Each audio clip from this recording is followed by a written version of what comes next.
Tony, why don't we first make sure we've got a quorum, and then we'll jump into public comment briefly on the individual who was unable to speak last time. Sure. Jimenez, Present. Morales, Here. Yep, A little chilling, but yes. Roscoe, Here. Davis, Here. Esparza, Here. Arenas, Here. Foley, Here. Camus, Here. Jones, Here. Ricardo. Present. Thank you. So we're going to return to public comment for a moment. Sean, I know you attempted to speak, but your device wasn't working. So we're just going to go to you, and then we're going to come right back to council. I believe you're the person with the phone number ending 6910. You could unmute, which I think means press *6. Is that right? Okay, can you hear me now? Yes. Yes, we can. Welcome. Okay. Where's Eddie? Where's the buck stop? An empty desk? Is he just going to hide and vacay until his retirement? According to their own report, they had poor intel, were poorly trained, tuckered out, and responded poorly. Simultaneously, they're trying to prep and justify future purchase requests for aircraft command vans and LRAD. They continually use the word riot, but never justify its use, nor do they provide any video evidence of a riot. They use it because it evokes violent imagery and that fits their narrative, which is pure fiction.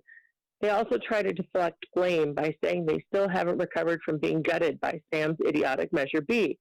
They did suffer a great deal. However, that doesn't negate the poor training, poor intel, poor judgment, racism, and essentially armed chicken littleism. I was hit by police after identifying myself as a legal observer. I was shot as a clearly identifiable legal observer, struck 3 times, and I was arrested because I was legally observing all their shenanigans. There's nothing on legal observers in the report. Does Eddie still not know what they are? Someone does. I was intentionally shot. I am still bruised, going through physical therapy, and my PTSD is off the chart. A group of us from throughout the city really wanted to talk to council members about our experiences and suggestions prior to this meeting. We started requesting time in June. Councilmember Esparza never responded to nearly a dozen emails. Councilmember Carrasco's office finally made a meeting 2 weeks ago and then cut it in half at the last minute, forcing us to cancel. Councilmember Arenas' staff responded last week, letting me know she wouldn't be available. Being tough in meetings is nice, but not making time to meet with people greatly affected by the issues makes your words hollow. And I know we're going through COVID and fires and getting related supplies to camps, so I'm working hard on the same issues. Everyone involved with declaring it a war zone, which then led to a curfew that only escalated things and was unevenly applied among racial, cycling, and economic lines, must be held accountable.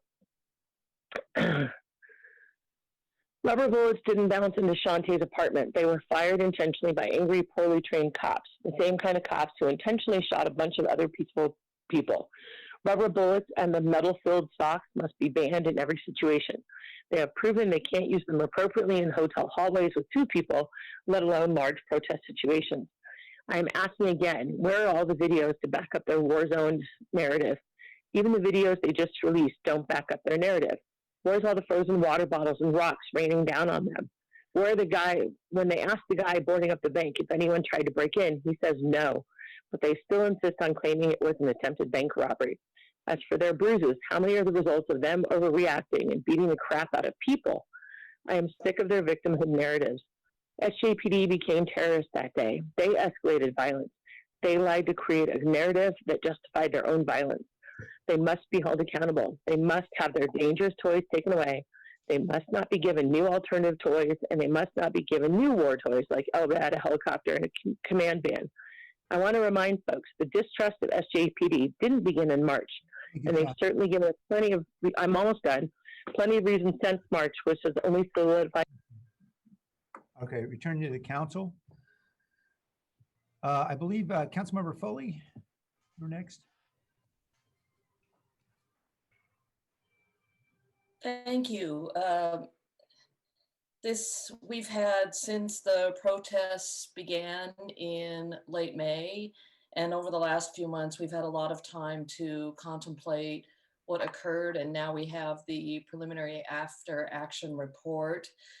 I feel like I need a degree in police tactics to understand all the terminology and the utilized, but I got a sense of what was used in the report, and some of that are listed in the report, and some of that is lack of training, lack of availability of equipment, and a lot of other things. But the strategy, nevertheless, the strategy used that day resulted in injuries and potentially heightened a very stressful situation that was beginning to occur.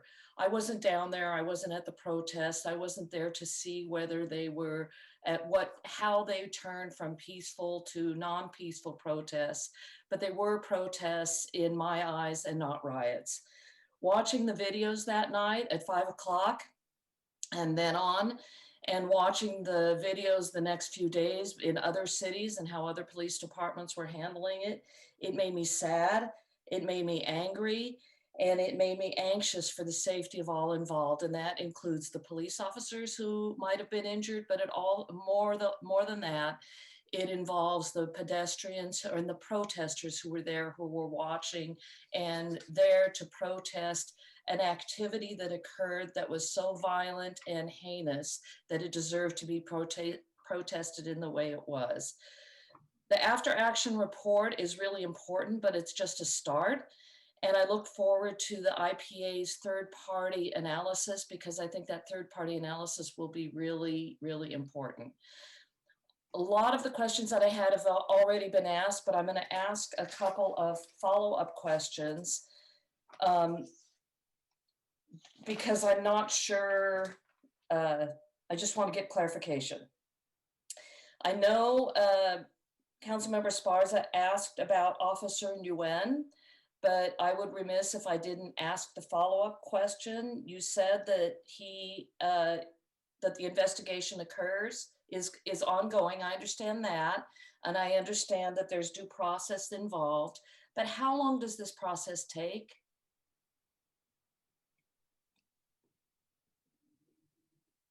Hi, thank you. When we get an internal affairs complaint, we have, per the statute, a year to complete it. That's just per the statute. We have, our intention is to expedite those investigations regarding this incident. However, some of those internal affairs investigations are tied up in either criminal or civil litigation, which tolls the administrative investigation. So that's kind of the best answer I have for you right now. Okay, I appreciate that. And I don't expect anything more than that, Chief. But I'm hoping it won't take a year. I don't think our public, or I don't think this council can wait a year before we find out what happened and what's going to happen. And I'm not saying he's guilty as charged. I saw the videos. They were pretty damaging, but I saw one video. I wasn't down on the ground. I don't know. So I know a full report is being done, investigation as it should be for both sides involved. I want to reiterate one other comment, and that is the protesters versus prisoners. I know you've commented about this, and I commented about this a couple months ago when you first brought this to our attention. The protesters are not prisoners, but they were treated like prisoners, and we've already discussed the lessons learned about dropping them off at the Great Mall from SAP and how inappropriate that was when they don't have transportation, buses has stopped. So I don't really have any questions, Captain Dwyer or Chief Knopf, or Chief Tyndall for that matter, on that, because you've already answered them, but I just wanted to also register my concern about the use of the terminology prisoners versus protesters. And I understand where you're coming from, but understand, in my eyes, these were protesters, and many of them were arrested because of curfew violations, which turned out to be not curfew violations because we waived, I mean, they were, but we waived those. From the members of the public, I heard the terminology that I just wanted to echo. Earlier this year, we were hearing defund the police. And then we came back as a council with, or we started to say, well, no, you really mean reform. And I understand that reform doesn't go anywhere with members of the community because the word reform has been used for years and years and you're not seeing reform. But I heard a set of words that I really liked and was impressed with.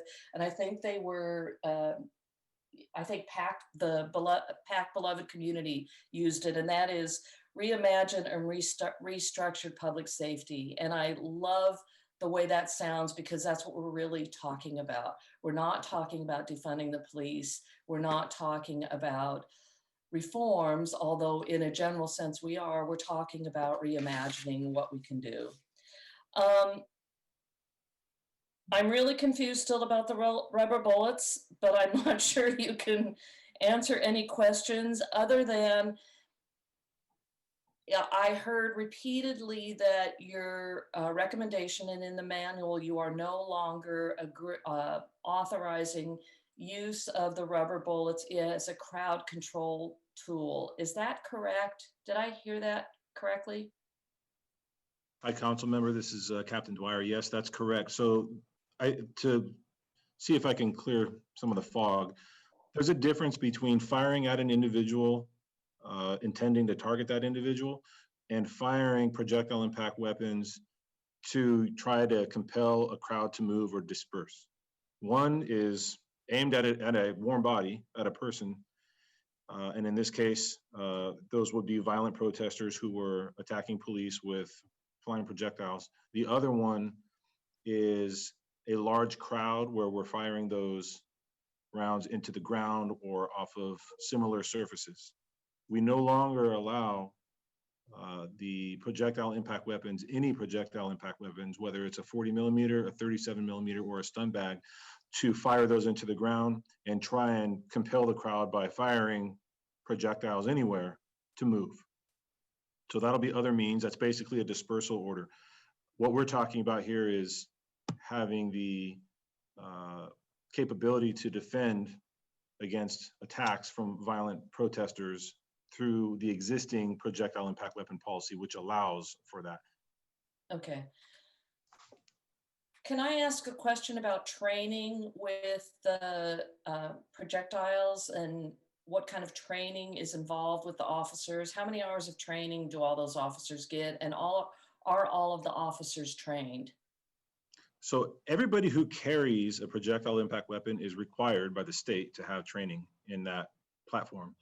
I can't speak to the number of hours because I don't teach it and I'm not a member of the training unit. So that would be a specific question. I don't want to misspeak and give you inaccurate information. I think that's something that we can definitely report back on. But everybody who carries either a 40 millimeter or a stun bag shotgun is required to be trained to carry either of them.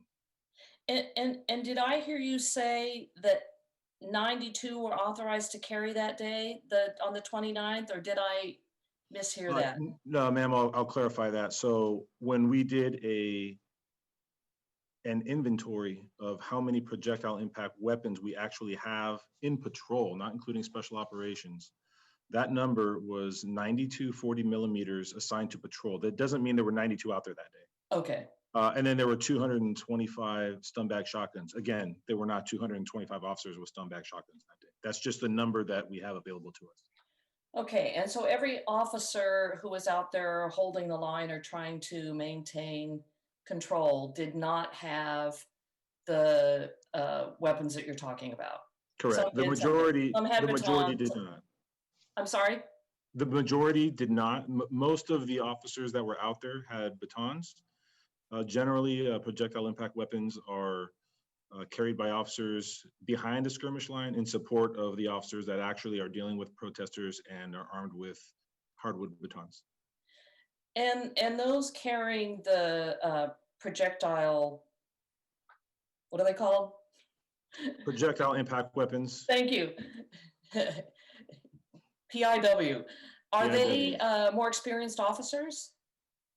I don't know that, I mean, every officer's experience level is going to be different. You know, it wouldn't be uncommon for a one-year officer to have been trained on that weapon, to be issued that weapon and carry that weapon in patrol. And we'll be working right next to an officer with 20 years on the job. I mean, on the day that the officers graduate the academy, they're carrying loaded handguns. So that's, I mean, I that is, appreciate that. that wouldn't And the reason be, I'm asking these questions and trying to understand is because you mentioned something that I hadn't actually thought about, but I'm glad to hear that you are, is the results of the election, and that we are going to see protests very likely one way or the other. So in a little bit, I'm going to ask you all, what are your lessons learned, and how, without going into any specific tactics, which you may not want to, but how are you going to maintain control when the protests occur as a result of the election? Because I hadn't thought about that, but when you mentioned it, I thought that makes perfect sense that we may be seeing that. So think about that for a minute, because I am going to ask you that.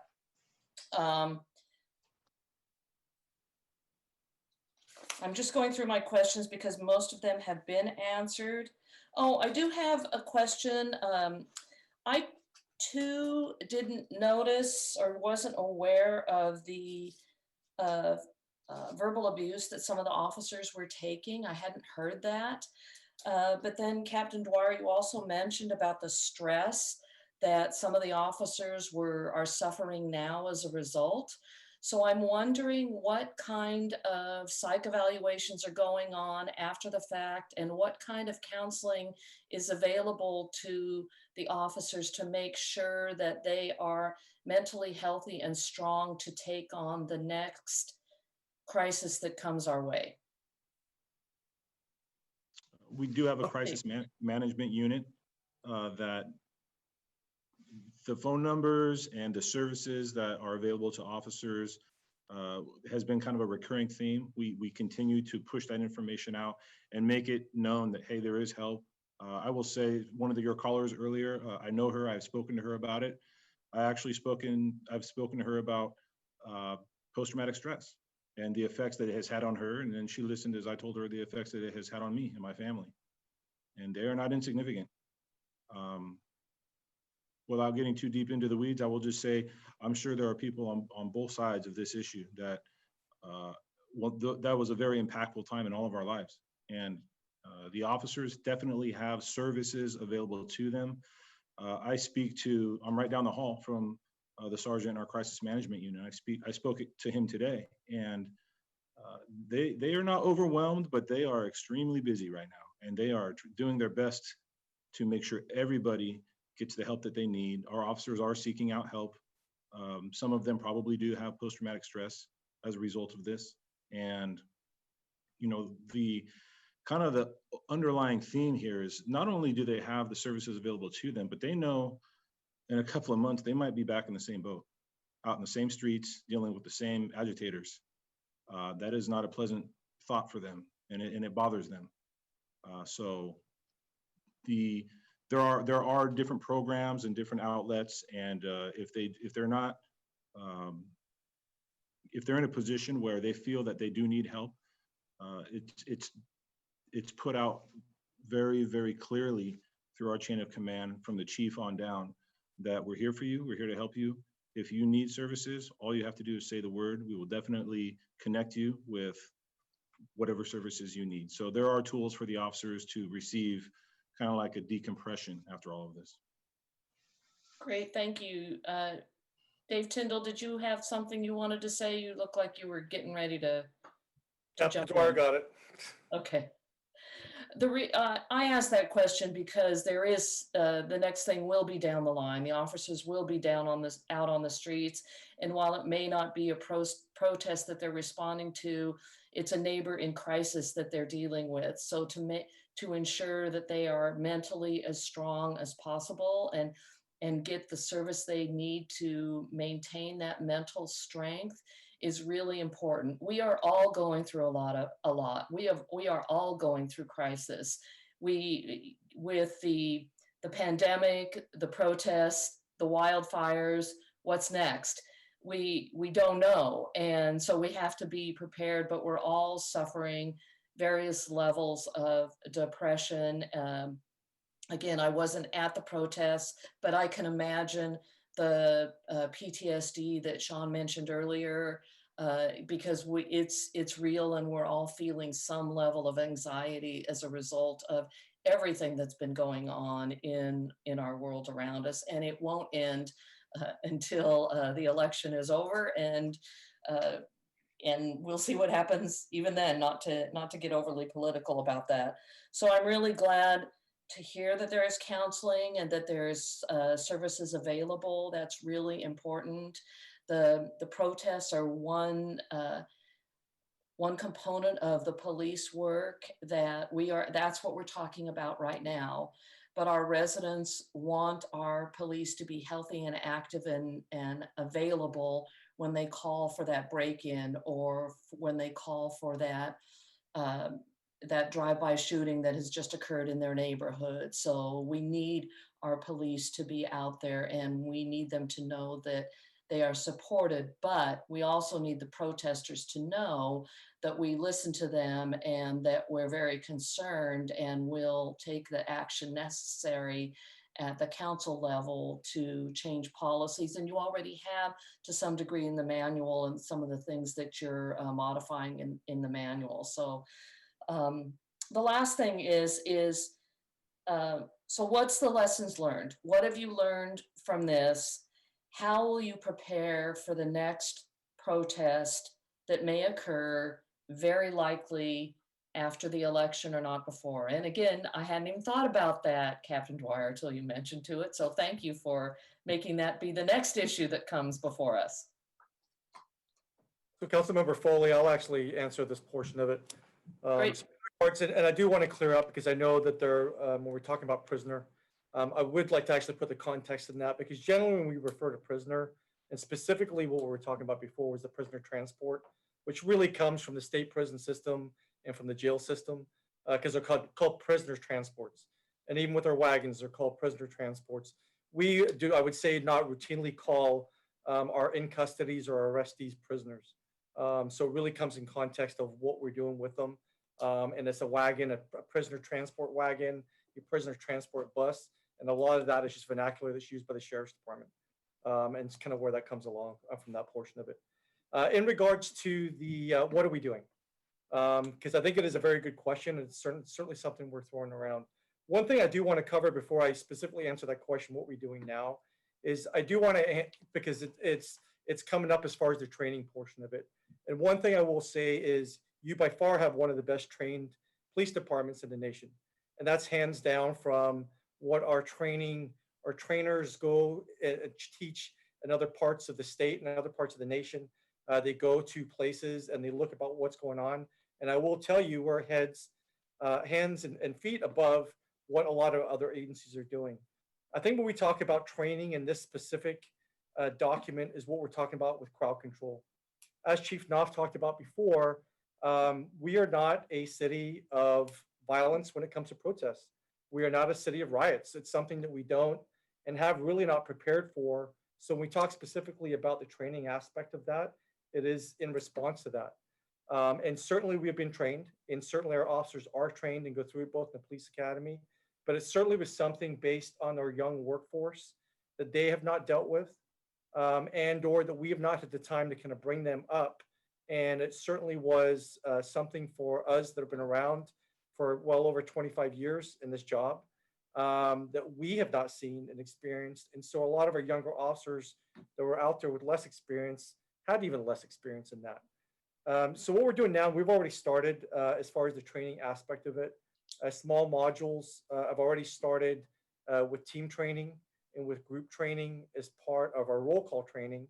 It's a little harder with COVID because we are decentralized and a lot of our officers are out in the field, but we're bringing them in to do that. But the one thing that we run into training, there is a fiscal component to it because we are a lean police department. We are a police department that does not have a lot of extra officers. So when we bring officers in for training, no matter what it is, whether it be our continuous police training or any type of training, we're really pulling either officers off of the street or we're paying it in overtime. And obviously there's a fiscal component to the overtime portion of it. So we try to do this as much as we can on-duty hours, but we're very limited in how we can do that. Moving forward, we are, and there's with the Sheriff's Department mobile field force. So we are continuing to engage that, and we're really rewriting the manual on deployment, crowd deployment tactics when it comes to that, how we deploy all these different things. We're not waiting for this report to come out. Things have already started in anticipation of either further protests that we may have to deal with and or dealing with what we may be with the presidential election. Great, I appreciate that. And thank you for clarifying that the training was around crowd control and not necessarily in other areas. I appreciate all of your responses, and I appreciate the work that you were doing and the self-analysis, the real difficult self-analysis that you're doing. And with that, I will yield. Thank you, Councilmember Arenas.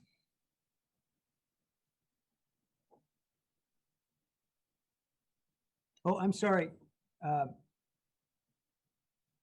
think Councilman Depp was in front, but I have a feeling Councilman Arenas is not. Councilman Arenas, are you able to hear? Yes, I'm able to hear. Sorry. Jump in.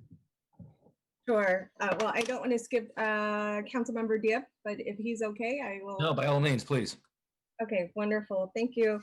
Thank you. A lot of my questions have been answered, and so I really appreciate the richness of this conversation.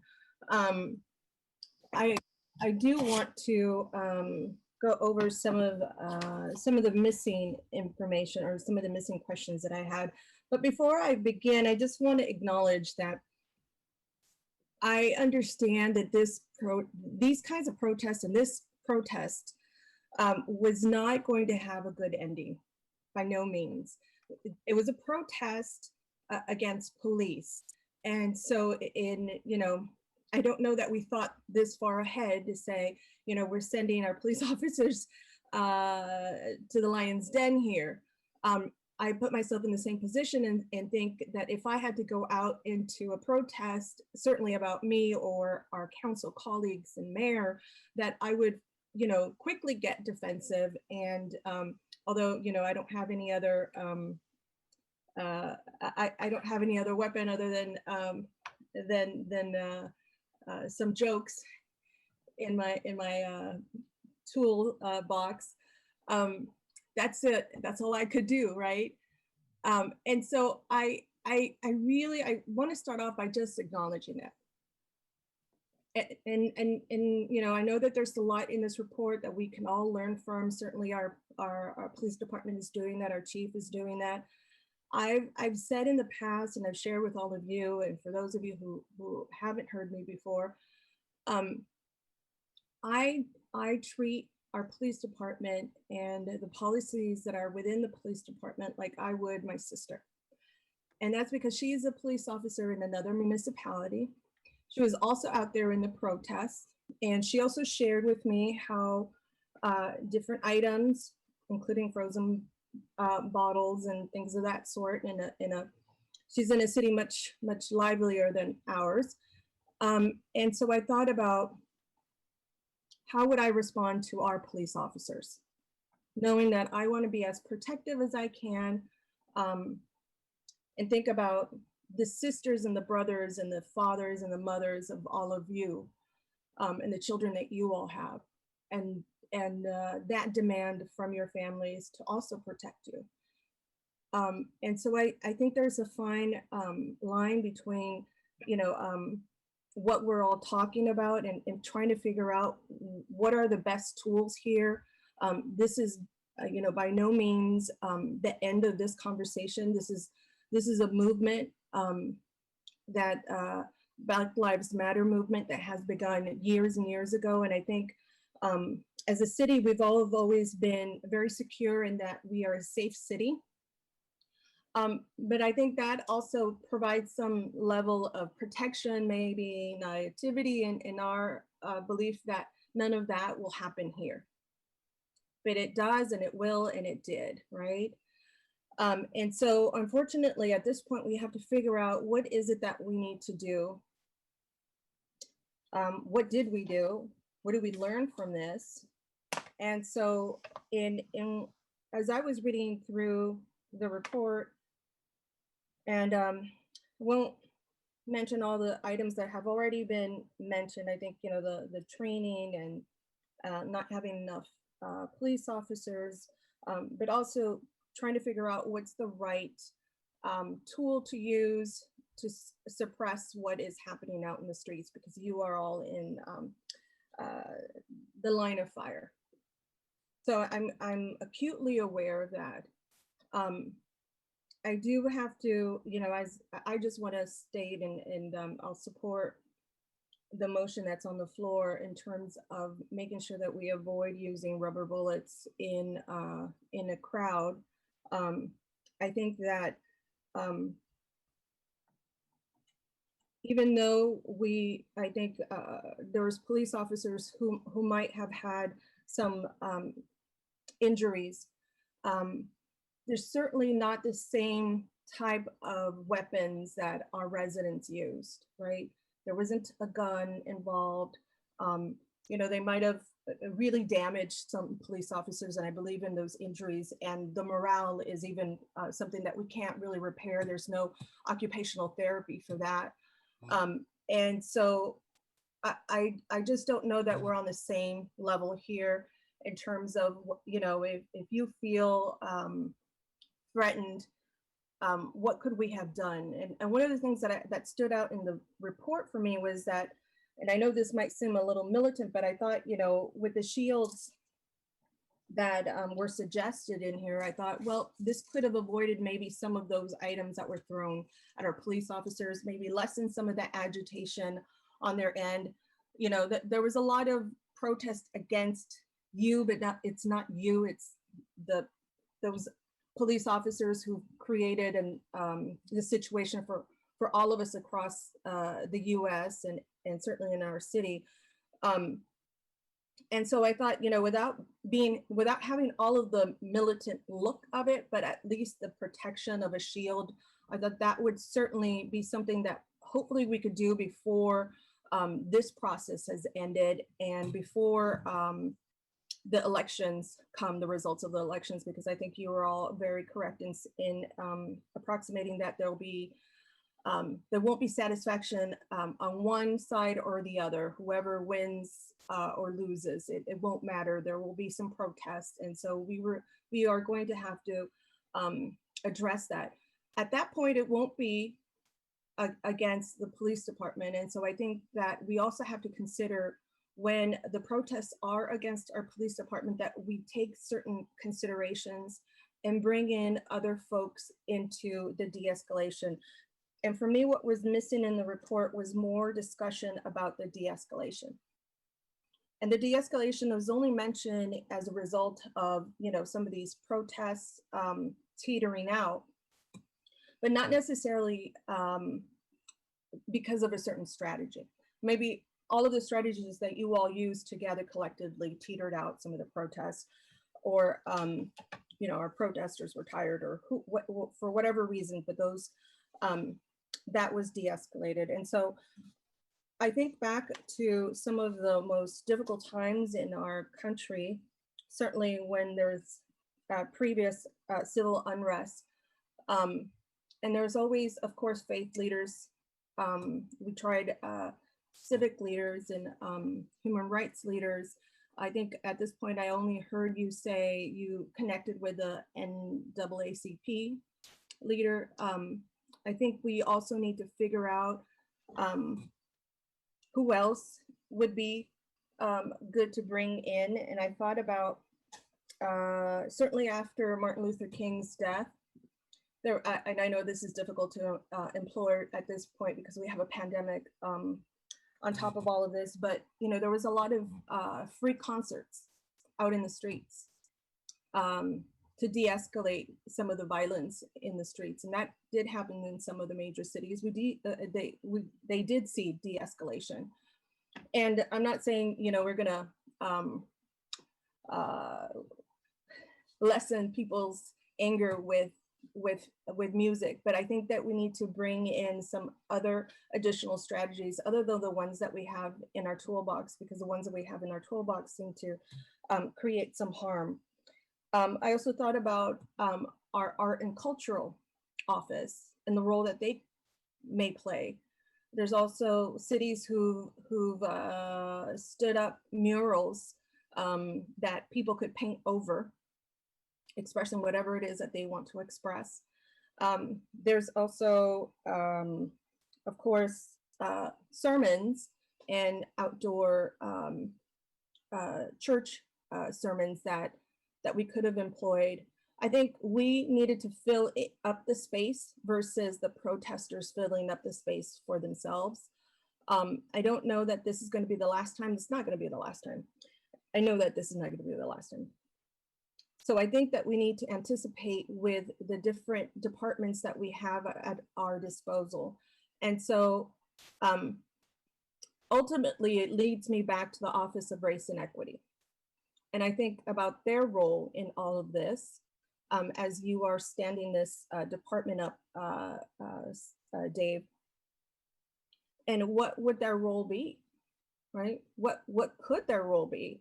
And I think that the question is so open that and we could take this any which way. But I think what people were looking for is that exchange. And I think many of you, I don't know if it was you, Jason or Dave Knopf, that said that you had, I think it was you, Jason, who had some personal interactions with folks, and it was like a 20-minute discussion between people. And there's no way that you as an officer or in the line of duty, excuse me, that you would be able to have these 20-minute discussions with every group of protesters as they churned in and out from activity. But I think you recognize, and I hope that you can agree with me, that some of those conversations were fruitful. Am I correct in asserting that? Yes, I think that anytime we have an opportunity to de-escalate and connect and start even in the middle of everything that was going on out there. This was a static situation, as I mentioned before, where the officers were standing on a skirmish line, but there was no violence, nothing was being thrown. The reality is it's always a good idea to try and engage and start a dialogue and just give them a voice and listen to what they have to say as well. The de-escalation portion isn't unique just to talking to them verbally. I think one thing that I want to bring up, because it was mentioned before, was we de-escalated at 2:00 on May 29th. We had officers staged, ready to go. We knew people were taking over the streets. We left them alone. And at a certain point, there was a tipping point that's already been discussed on Highway 101. We received a request from the CHP to go in. At that point, we can no longer sit back and watch them attack these people in their cars. So we took action, and then we got attacked, and everything spiraled from there. Could we have taken to the streets earlier? Yes, it was my decision not to do that. And that was at 1400 hours. It wasn't until 2.5, 3 hours later that things were completely out of control. So the de-escalation tactic was in place, and that was to not force a confrontation, and that was early on. That's from a tactical mobile field force standpoint. But to your point, I do agree strongly with you in that I took a knee with protesters on 4th Street. That was well documented. It was all over the news. It was all over social media. And I didn't care what anybody thought about it. It was the right thing to do at the time. And I gave them a voice. And that was the moment that prompted that officer that I mentioned earlier to send me that email, because she saw the compassion. She saw that both sides were hurting. The officers were fatigued. Tremendously stressful environment for everybody out there. And so when you have the opportunity to go up and not only shield your officer from the verbal assault that they were getting because of the color of their skin, but also the opportunity to open the door for, hey, we're all kind of in this together. We don't agree with what happened in Minnesota. we're with you, you know, we kind of get it, and just give them a voice, and that's legitimacy. And procedural justice is, you know, being transparent in what we want to accomplish, which is just to keep the peace, but also make sure that we let them know, we hear you, you know, we're listening to you, that we're not tone deaf. And just because all this stuff happened, we didn't roll out of bed this morning thinking this was ever going to happen, but it did happen. But we're still listening. We're not going to plug our ears, and we hope that we can come to some peaceful resolution. And then eventually, after about 3 days, things kind of mellowed out, and it's because we started that strategy of backing off again, and that's because most of the attacks on the officers discontinued. Right. And so I think we need to capitalize on the resources that we have.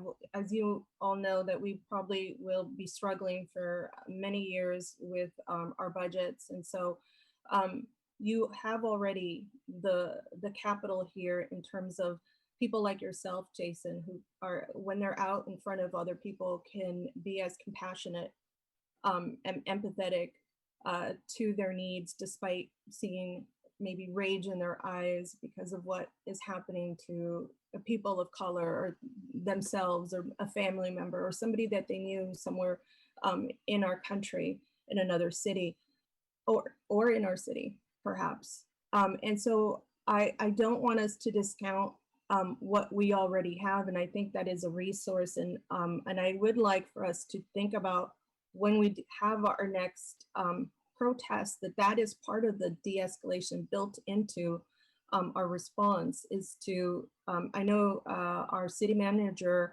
I think calls them listening sessions, right?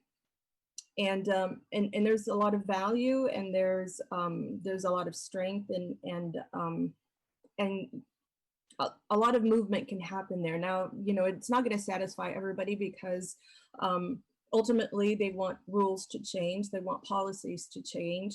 I want to see the rules change as well, especially those that have been antiquated. And so I just like to just put that in your ear in terms of the de-escalation. I heard all of the items that you mentioned. I think it was to Councilmember Esparza, who had asked about de-escalation strategies. And I heard all of those. And so I don't know that, you know, looking back, we always think we could have done something better. We could have used another tool. But I don't know what the perfect tool would have been to disperse, to reduce tensions. You all have the training and capacity to tell us some of that. But we do see the hurt from some of our residents and some of the permanent damage. And although I know that our police officers are taking the toll of some of the hate that is happening across this whole country, you know, all of that rage and all of that anger and all of that energy is, you know, propelled onto you in this protest. And I see how unfair that is. But this is part of our residents' First Amendment right to protest. Unfortunately, even to protest against you, right? I'm not saying it's a perfect scenario, but I thought about, how about our community service officers? Would we employ them to bring them in to do, I don't know, something else before we brought in our police officers, knowing that it's a protest against police officers? Maybe it would have been seen differently if we would have had our community service officers. Now, I don't know, between, you know, union issues and training and all of that. I think training was missing anyhow. So I just think anything to de-escalate on an ongoing basis related to BLM protests would be one thing that I think I would add to that list that you have. So let me move on to, let me go back to the race and equity screening. So this report, and I appreciate I think almost 250 pages of a report. I did do my homework in terms of what other cities have done in as a turnaround. And I think there's other major cities that had a 7-page report, a 10-page report, nothing as comprehensive as ours. And so in doing so, I think you really took a look at what you did and what you didn't do. I think that you also have to, as part of the process, listen to some of us to include some of the things that maybe were missing. And one of the things that I think is missing is the race and equity screening aspect to all of these recommendations, in terms of how do these recommendations, how do these findings, and how do these recommendations impact certain groups of color?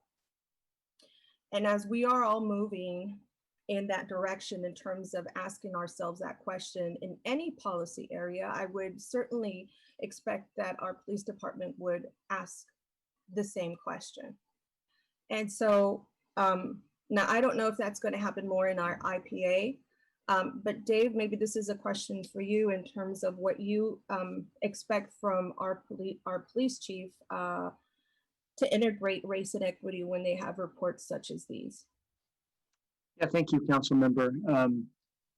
Yeah, I do think that what the path we're on is really a solid integration to all the work that we do. So, driving toward a point where we're looking at race and equity issues across the spectrum of all the services that we provide, and across the spectrum of really all the policy work that we're doing. So that is definitely the path we're on.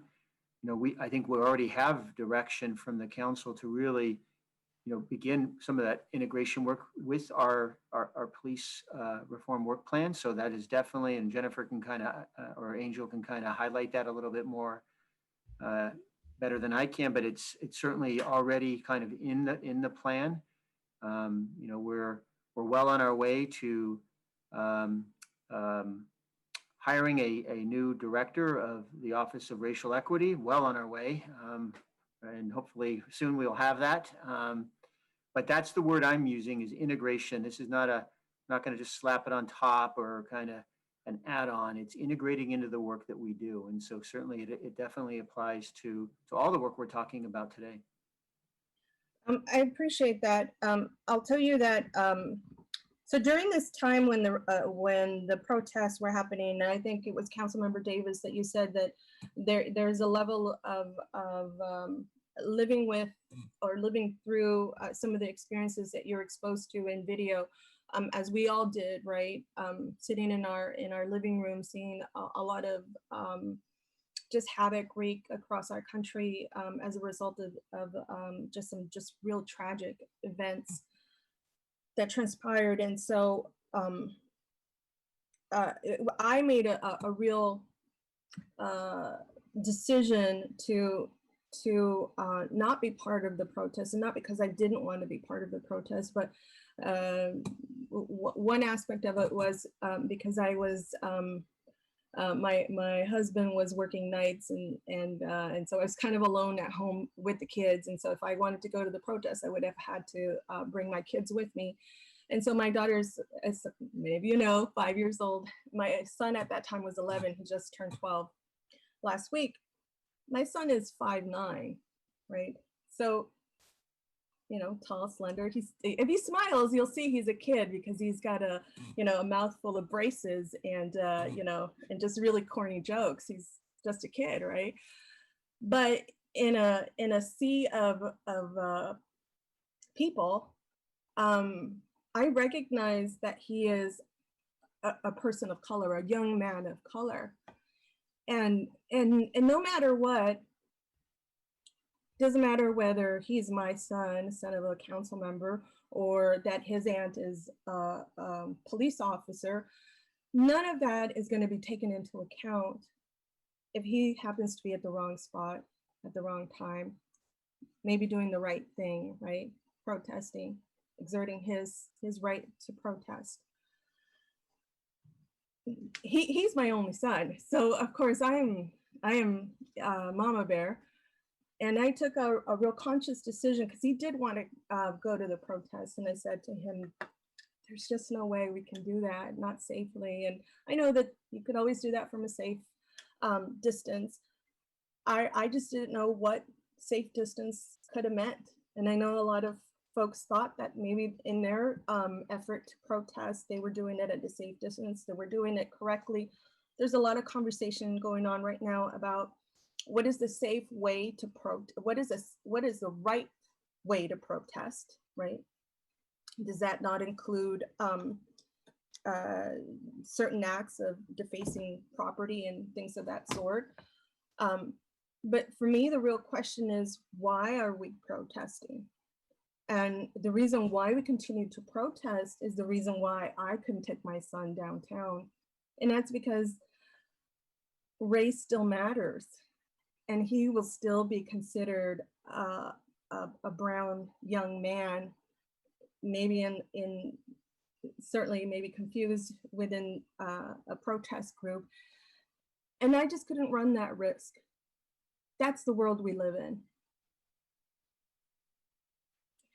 And so for me, when I give you these policy recommendations, I give them thinking about not only my family, but I think about moms and dads just like myself who think about when are they going to have that conversation with their children. Like I think I had to have a bit of that conversation with my son because he is a brown young man and he happens to be taller than the rest of his kids. He's only in 6th grade, back then only in 5th grade, and how the world sees him. He's a great kid. I feel like, you know, he does the right things. He's kind to his, you know, to a fault, to his own fault, actually. But nobody sees that when you're in a big crowd that way. And so going back to some of the conversation with what we were talking about with rubber bullets, I think about my son, your sons, your family members that were in that crowd and thinking about how inaccurate some of those rubber bullets are. And so I think that we didn't exhaust a list. I think we did a really good job. And Jason, I think you certainly, I think, detailed out in terms of how you saw the de-escalation going on from day to day. And I know you had all your daily briefings and you talked about what you all saw. And I think you did the best you could without having a control center out, a mobile control center. But the fact is that, there was a lot of kids and a lot of older people in those crowds that I don't think that we could say that we could have safely done that. And I certainly can't say that I think that was the right tool because I couldn't trust to have my own children go. So with that, of course, I've already said that I'm going to support the motion on the floor, but I also want to just reiterate that piece and tell it a little differently, because this is as a mom who has to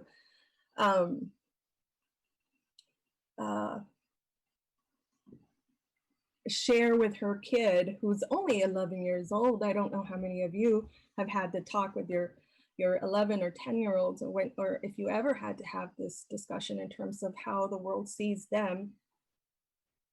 This is heartbreaking, right? But this is also an experience for him to learn and to grow, and for all of us to grow. And so I hope that you can take my experience to heart in terms of what I think a lot of our residents were going through as they were, they were very bold and courageous to show up at a protest. Probably the biggest civil unrest maybe in our lifetime, and that they stood their ground. I defaulted back to wanting to change the rules for our city. And so that's, I hope that that's part of what we're going to do today. And I ask all of my council colleagues to consider supporting the motion on the floor so that we can actually change the rules for our families and make sure that brown and black families and young men aren't impacted greater than others.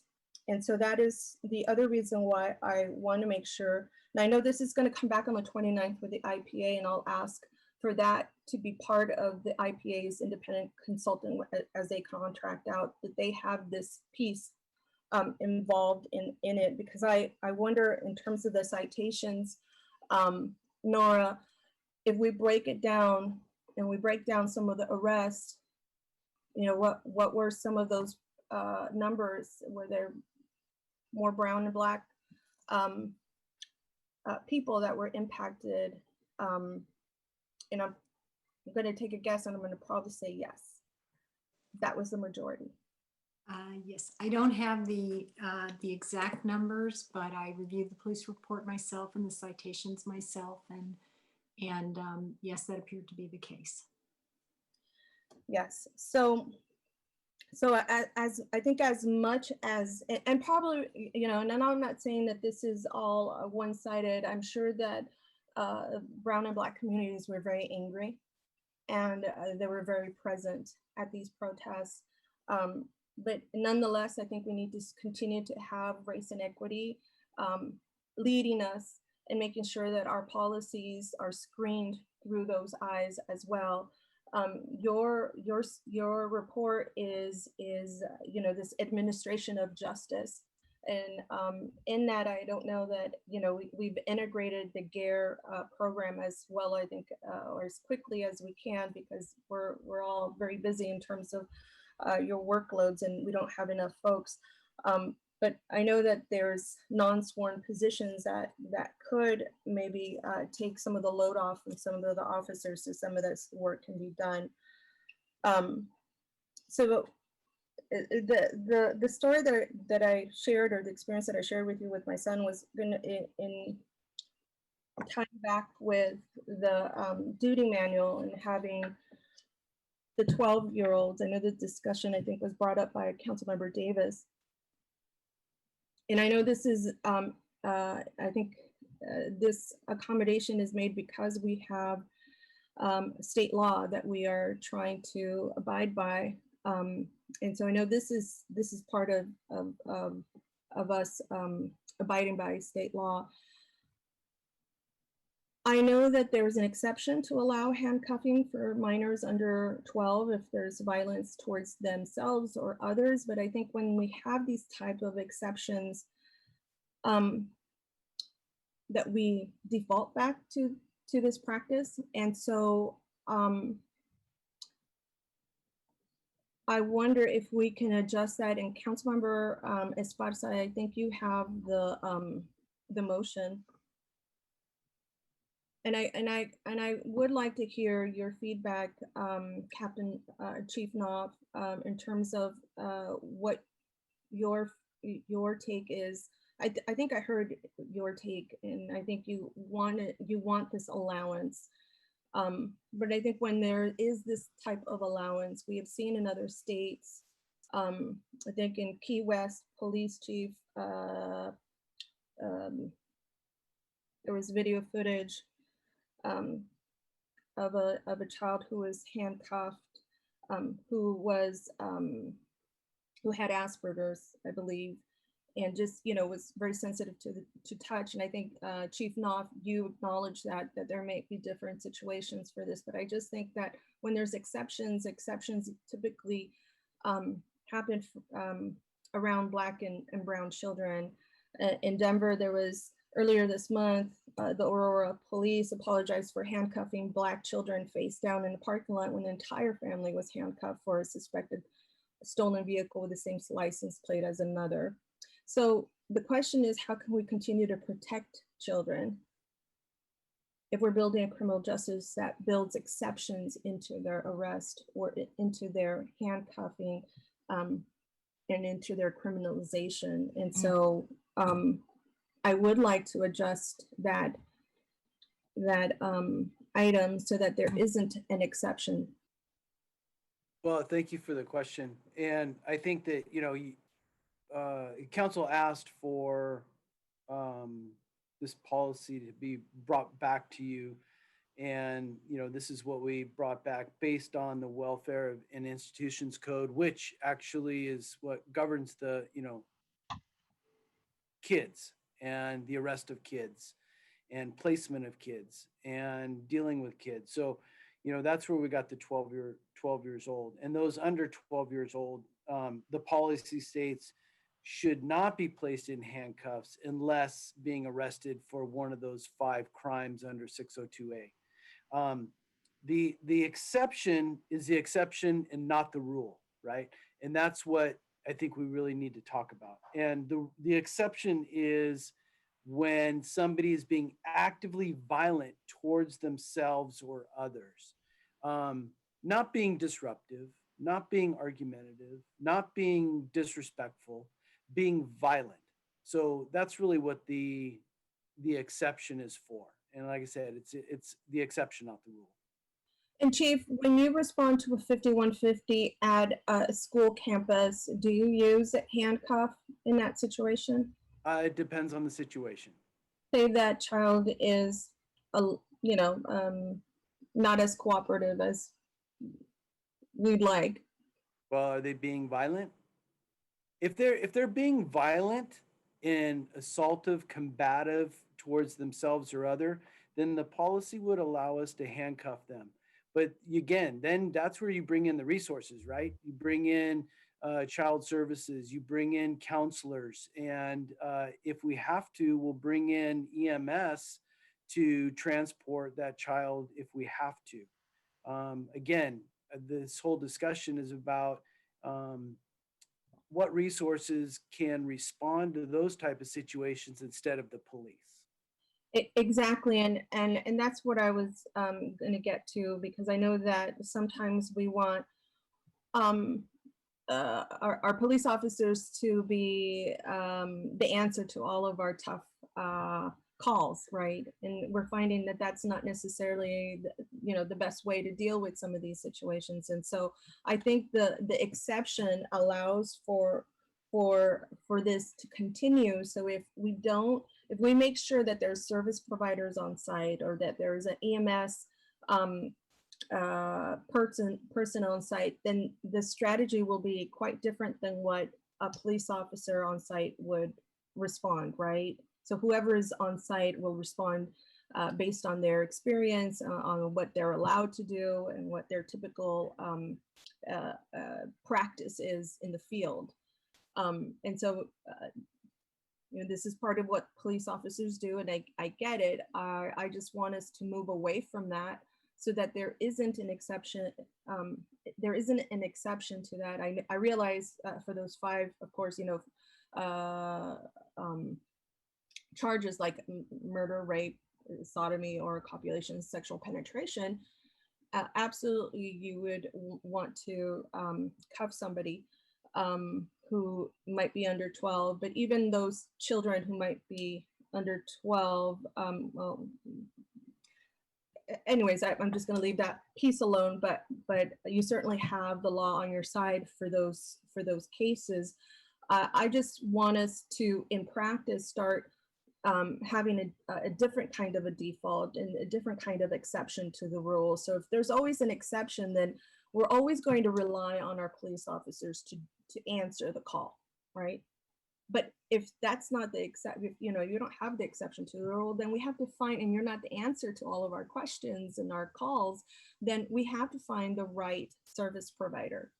And so I think, it's so easy for all of us to call the police and expect for you to have put things in order.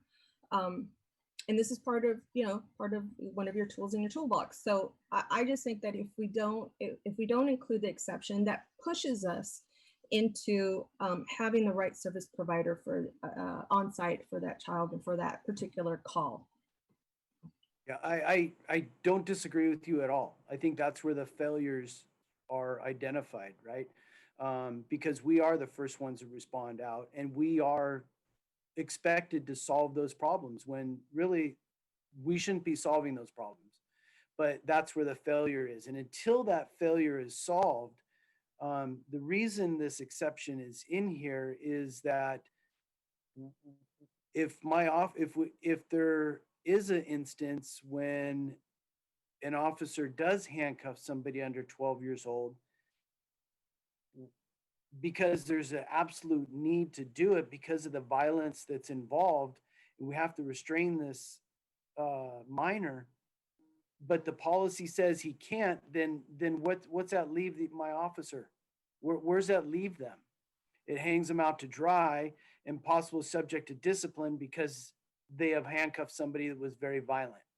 So again, Forces EMS or a mental health care provider to respond to that 5150 in case they're being dangerous to themselves or to others. 100%. I totally agree with you. But how long is it going to take for EMS or that healthcare provider to get there? Many times we're the first ones on scene. And so we have to take some type of action to ensure that happens. And that's why the policy says as soon as the handcuffs should be removed, as soon as safe and practical to do so. So that would be when the other resources would be there. And hopefully, like you said, best case scenario is we would never have to respond at all, right? Well, we know that that usually never happens. If you're at the scene, it is not the best case scenario typically, right? Well, my goal would be never to have to respond to that scene. I would want you not to respond to that scene as well, right? I just think that if we continue to have exceptions to the rules, like I said, then we continue to employ you as part of the answer and as part of the response. And so if you're not, if it's not a child who is being charged for these 5 different alleged charges, that type of incident is then responded by in the EMS, a crisis intervention team that many mental health providers offer on a 24-hour basis. An EMS person. I just think that we need to make sure that we're integrating a different response into our rules. And I fear that we are continuing to include the police into matters that I think should be handled by maybe a mental health provider or a medical provider. And I don't see a need for it in case, because if there was a child who was under 12 who isn't charged for murder, rape, sodomy, or those 5 charges, then I think that situation deems more appropriate for a mental health provider to be on call or a medical provider to be on call. You really shouldn't be on site supporting this, and I think we need to figure out where we begin to make these changes. And for me, in terms of focusing on policies, I see it as changing the rules, like I just finished saying. If we don't change the rules, that we continue to do the same thing. And so what I'm going to guess is that the children who are under 12 who will be handcuffed will be children who are Black and brown. Council member, it's Jennifer McGuire. Taking notes on what all the council members are saying today. And I think it's important that we address that as part of the reimagining part of the police work, because we've got to make sure those services are in place, and we've got partners that will take that work over before I think we have the police department change their protocols, so we don't have that gap that we don't want to have. I think that would be the concern, but certainly a very important matter to be maybe one of the first things we need to look at, I think, with the children, and in looking how we reimagine the police department. We've got to get our partners on board and get those protocols in place. So I just want to let you know, we're taking notes and hear you. But I think, we'd be hesitant to change what I think what you're asking for ahead of making sure we've got those other providers and responders in place and know that they will be there first and making sure that the partners are there. So I just wanted to make that comment. No, I get it. And thank you, Jennifer. I absolutely believe that when you tell me that you're working on an area that you make it happen. I absolutely feel confident in this. It's just that if we have it in writing in terms of our new duty manual changes, and this is what the duty manual is telling our police officers to do, then we're not really telling our police officers to do anything different than what we, through our reimagining process, might find. And even now, in terms of practice, what you've heard many advocates call in, and I heard a lot of folks be concerned about this particular change. And so, I want to support the motion on the floor. Certainly, there's a memo authored by me and very generously supported by my council colleague, Esparza, but I just don't know how I could support this motion, including my own memo, if we can't begin to make these changes in writing. And so I'd like to hear from you, Councilmember Esparza, in terms of what your thoughts and if you would be open to any changes. And may I add one thing? I'm sorry, just real quick, just to make sure you feel confident in the process here.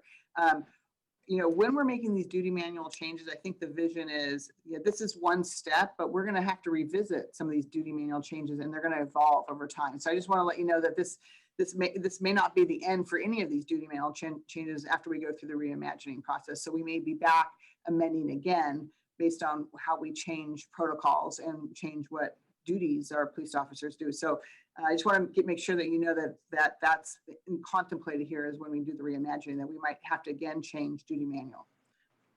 Yes, and I did get that implied in your previous response, Jennifer, and I appreciate that. I just in good conscience, I'm not sure how I could support this. Like I said, I have my own memo writing on this motion as well. I just think that we need to begin somewhere, and if we don't begin now and we stretch this out for a whole year, the practice will be completely different for our brown and Black children, who unfortunately are the majority of people of color in this city. So I have a question. I think it's great. I think it's really important to address this, and I hear what you're saying completely. So I'm looking at your memo, Councilmember Arenas. When is the next PIS-FIS meeting? Oh, I boy. think a year. So here's my thought. My thought is a year is too long. Yeah. So a year is too long. This reimagining work is going to have a bunch of different components to it. And so when I'm looking at item number 2 that lists the PIS-FIS committee work plan, I know you're on PIS-FIS and Councilmember Perales chairs it, correct? I'm not on it, so I just, so that's why I was asking when the next PIS-FIS committee meeting is, because then this item could come to the next PIS-FIS meeting, have something more specific there, and it comes here in, I don't know, 2 months, whatever that is. Because I agree with you, I think this is an important issue. I do think it needs a little bit extra work though, and but I don't want to wait a year either. I'm with you on that. So could this be included in item number 2 to add to PIS-FIS? And I don't know when that is, so I'm looking at the PIS-FIS people to tell me. Leads our. I lead that one. So all things police. So this Thursday is the next PIS-FIS meeting, but as we had discussed earlier with some of these duty manual amendments, I think related to this, and I think the Councilmember Arenas was okay with it, this was probably going to be on the work plan that will be for the January through June timeframe for these particular duty manual amendments, given all the work that's going on right now in the police department and their bandwidth to take on more stuff in the next couple of months. But that's certainly an option we could add on, and I'm not sure what you do in the meantime, if you just keep it as is, or, it's certainly for you, for the council to discuss. Well, so that's my question to Councilmember Arenas. That's where I was going to that, where we adopt it now, or we don't make that change now, or, I'm looking to you for some guidance on that. And then this comes to the next PIS-FIS, because I don't think it should wait a year either.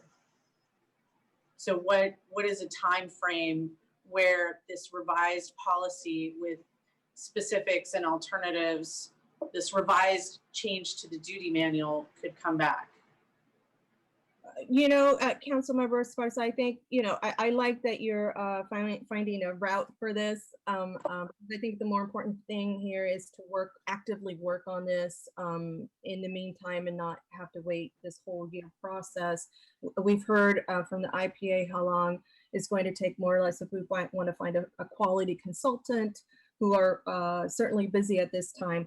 And so I appreciate the offer. I think that could work. And if we had, in the meantime, the children who are handcuffed, who are under the age of 12, if they somehow have a referral for the IPA so that they can have a tracking mechanism, if you will,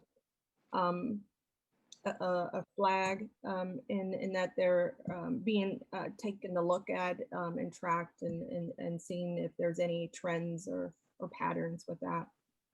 So one, add this to the PIS-FIS work plan for the next PIS-FIS meeting, or add to the January through June work plan? I would leave it to the chair to decide how that would look within the work plan. I don't want to speak for the chair. Our vice chair is vice mayor. Okay. I don't want to speak on their behalf, but I hope that Councilmember Perales would be open to adding this to the work plan and see how he can accommodate it. Okay. And then, so one, include that, and then two, include a referral to the IPA when that exception occurs. Is that correct? Okay. Right. Yeah, I accept that. Wonderful.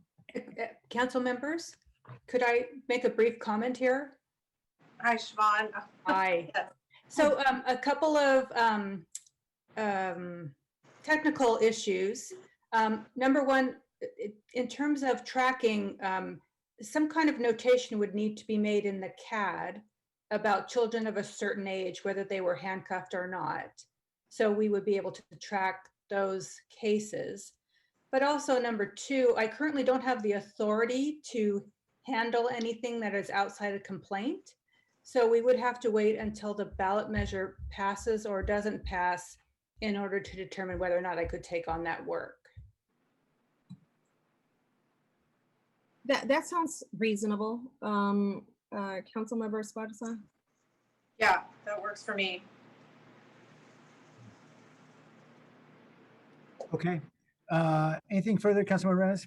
Yes, the last item that I wanted to bring up was, and Councilmember Esparza, you brought this up earlier, and I think there was one domestic violence incident that involved strangulation that had to wait, I think it was 24 hours. And then a rape that pended for 6 hours. And I know that we were very, very busy, but I certainly would expect that these kinds of crimes are prioritized over property damage or property crimes that were happening in places like downtown or some suspected places like Valley Fair or others that were mentioned previously. And so I am wondering, why was there such a long wait for a domestic violence call that we all know, when involves strangulation, the lethality of that survivor is very much compromised.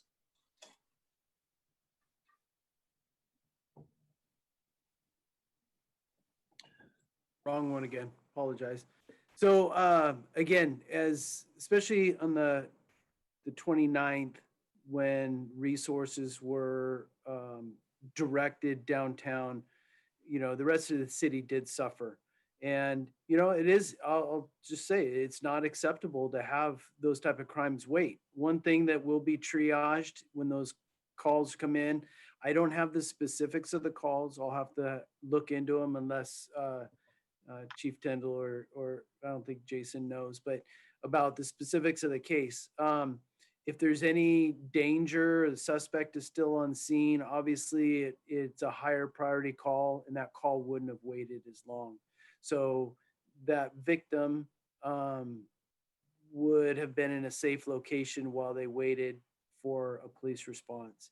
But I don't have the specific details, so I can't comment specifically on those two cases.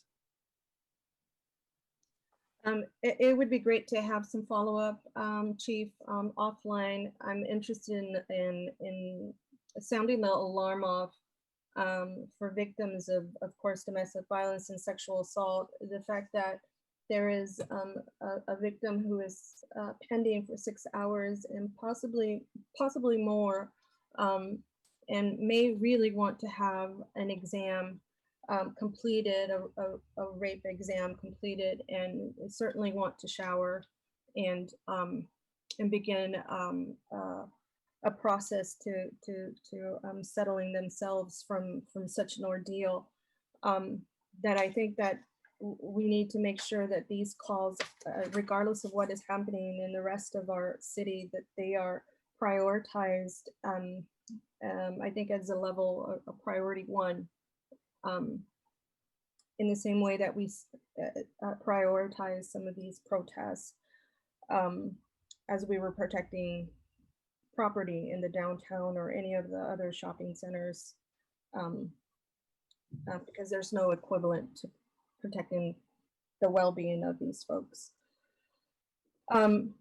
Lastly, I was also going to give a suggestion about I know that there might have been a couple of reasons why there was some difficulty in terms of communication. This came from your report in terms of not having a mobile unit that you could work out of, as well as I think that you were all coming together for briefings and trying to figure out what tactics worked.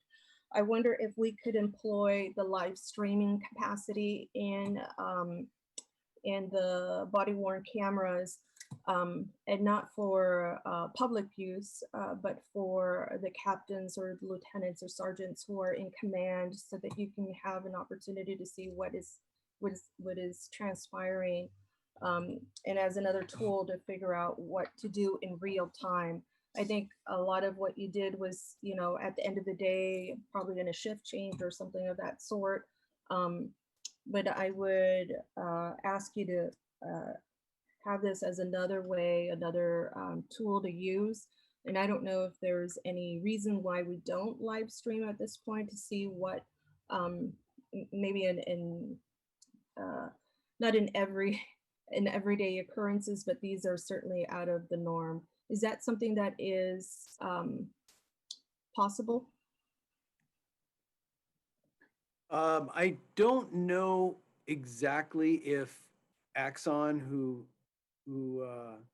has the cameras, if that's actually up and running and they're offering that. I know that there was a lot of testing that was going on, so we'll have to get back to you. We'd have to report back on that. With everything else, I know that there is a substantial cost involved to bring in that technology, but we can evaluate that also. And yeah, the last thing I'll say about that is that, in these situations, it was kind of all hands on deck. So I'm not sure who would be sitting around watching the live stream videos that were going on, when most of them were actually on the line doing what they do best. So, but we'll check it out and get back to you for sure. Right, and this is a suggestion in acknowledging the resources that we already have, and in seeing how we can employ them differently. And I think it was just a suggestion because communication seemed to be an issue that you all reflected as part of one of the is always crucial during protests, and certainly didn't help So anyways, glad you can look into that. That is it for me. I really want to thank you for the work that you've done with our community. I know this is a tough conversation. I've always acknowledged when there's a tough conversation for us to have, we need to have it. We need to make sure that we are making sure we grow from every experience that we have, and making sure that our policies reflect that growth as well. And so I appreciate you being as transparent as you could in your after action report. And so I don't think that there's a motion on the floor, so I'll move to approve the after action report. Second. Okay, there's now a motion on item 4.4 as well. All right, Councilor Diep. Yes, sir. Thank you, captains, for sticking with us. I know it's been a long day, and I can imagine having being peppered with questions about something that you take very seriously, and from folks, myself included, who aren't trained in law enforcement, and I can understand that frustration. But it's our job to ask, and we're going to keep on asking. And I have a few more questions for you as well. I want to shift a bit. I read the letter from the POA, and the letter was basically, expressing some concern, agreements that there needs to be changes, not handcuffing minors, opening up the hiring policies to be more inclusive. But then in a paragraph, there was some concern expressed over the rubber bullet issue, and then also on the no-knock warrants. And I know that in the staff report, the chief's memo, it seems fine with that, and I'm supportive, but I'm curious, and I want to give you the opportunity to kind of express any reservations, because I'm curious about that, where that may be coming from. This is a POA letter? POA letter. I didn't read a POA letter, so I don't know what, we've been kind of busy these last couple of days, so.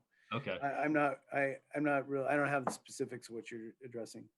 Okay, well, that's fine. I'll shift back to well, on that topic, I guess I'll just say that for the record, I'm glad that San Jose is changing the duty manual to not allow for no-knock warrants except in exigent circumstances where there might be destruction of evidence, because just thinking through this, I don't see how any good can come from that. We all have heard about the story of Breonna Taylor, but just even beyond that, in America, a foundation of kind of American law is the Castle Doctrine, where a man is a king of his castle. His home is his castle, and any individual homeowner gets to protect his or her property.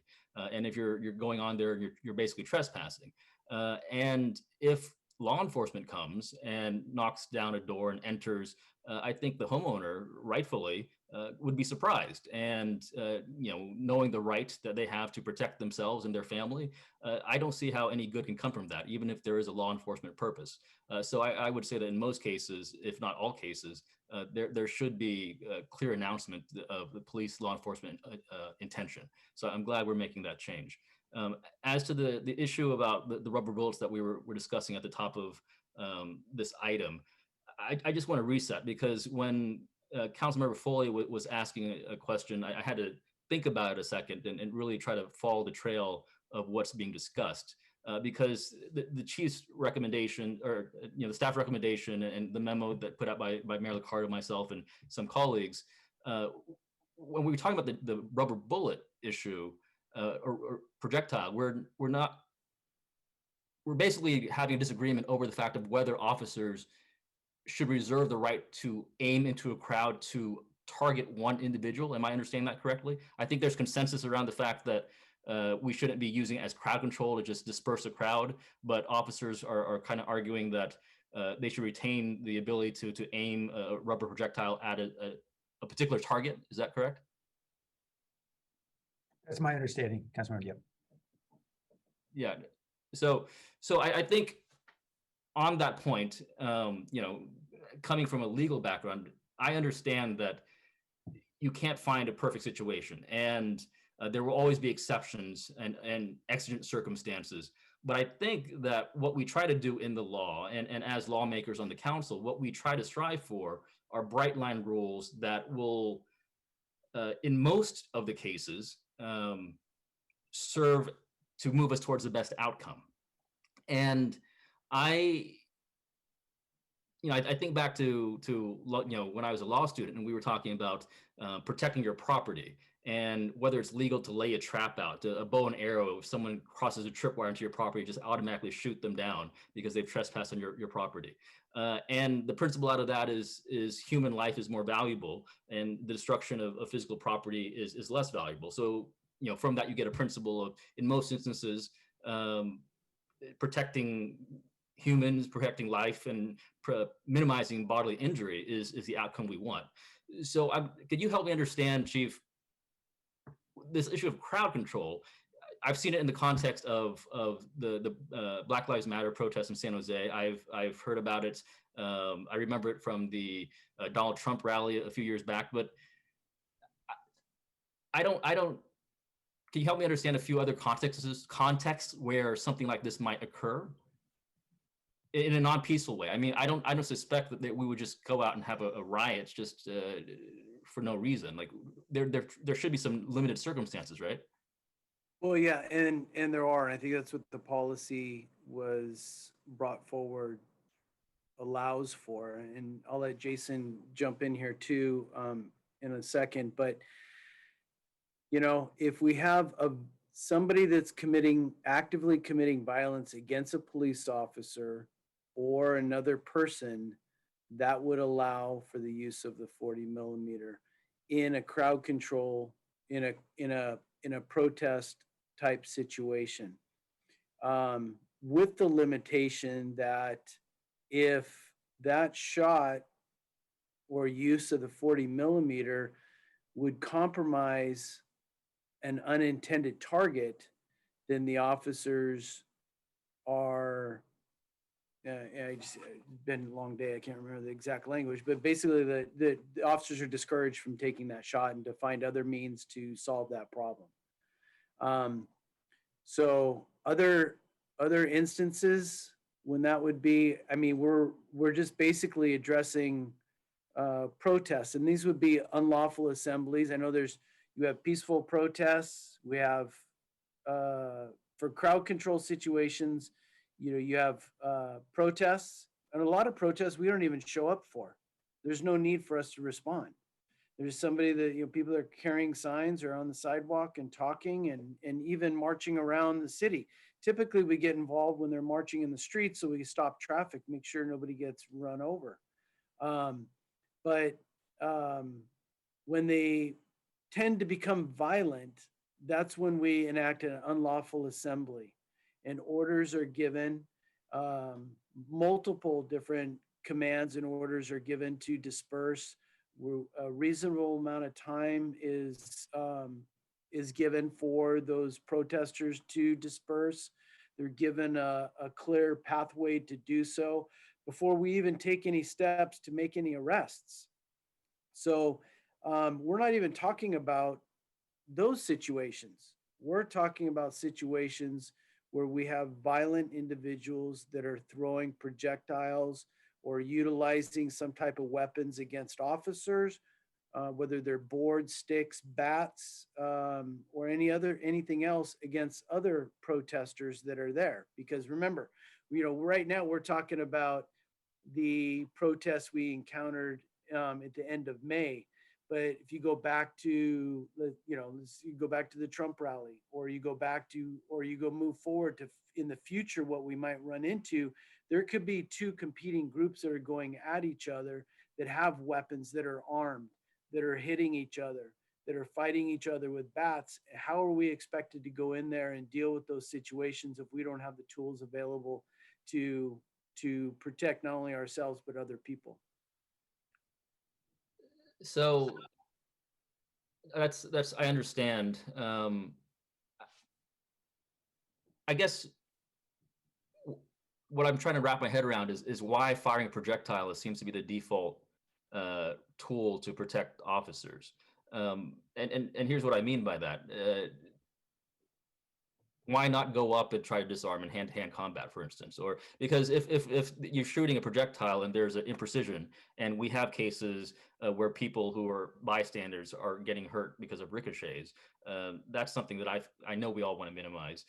But you putting it on the scale here and weighing the convenience of being able to stand maybe from an elevated point or from far away to diffuse the situation versus just stepping right up and pulling a guy up by his shirt collar and saying, "Hey, get off this dude."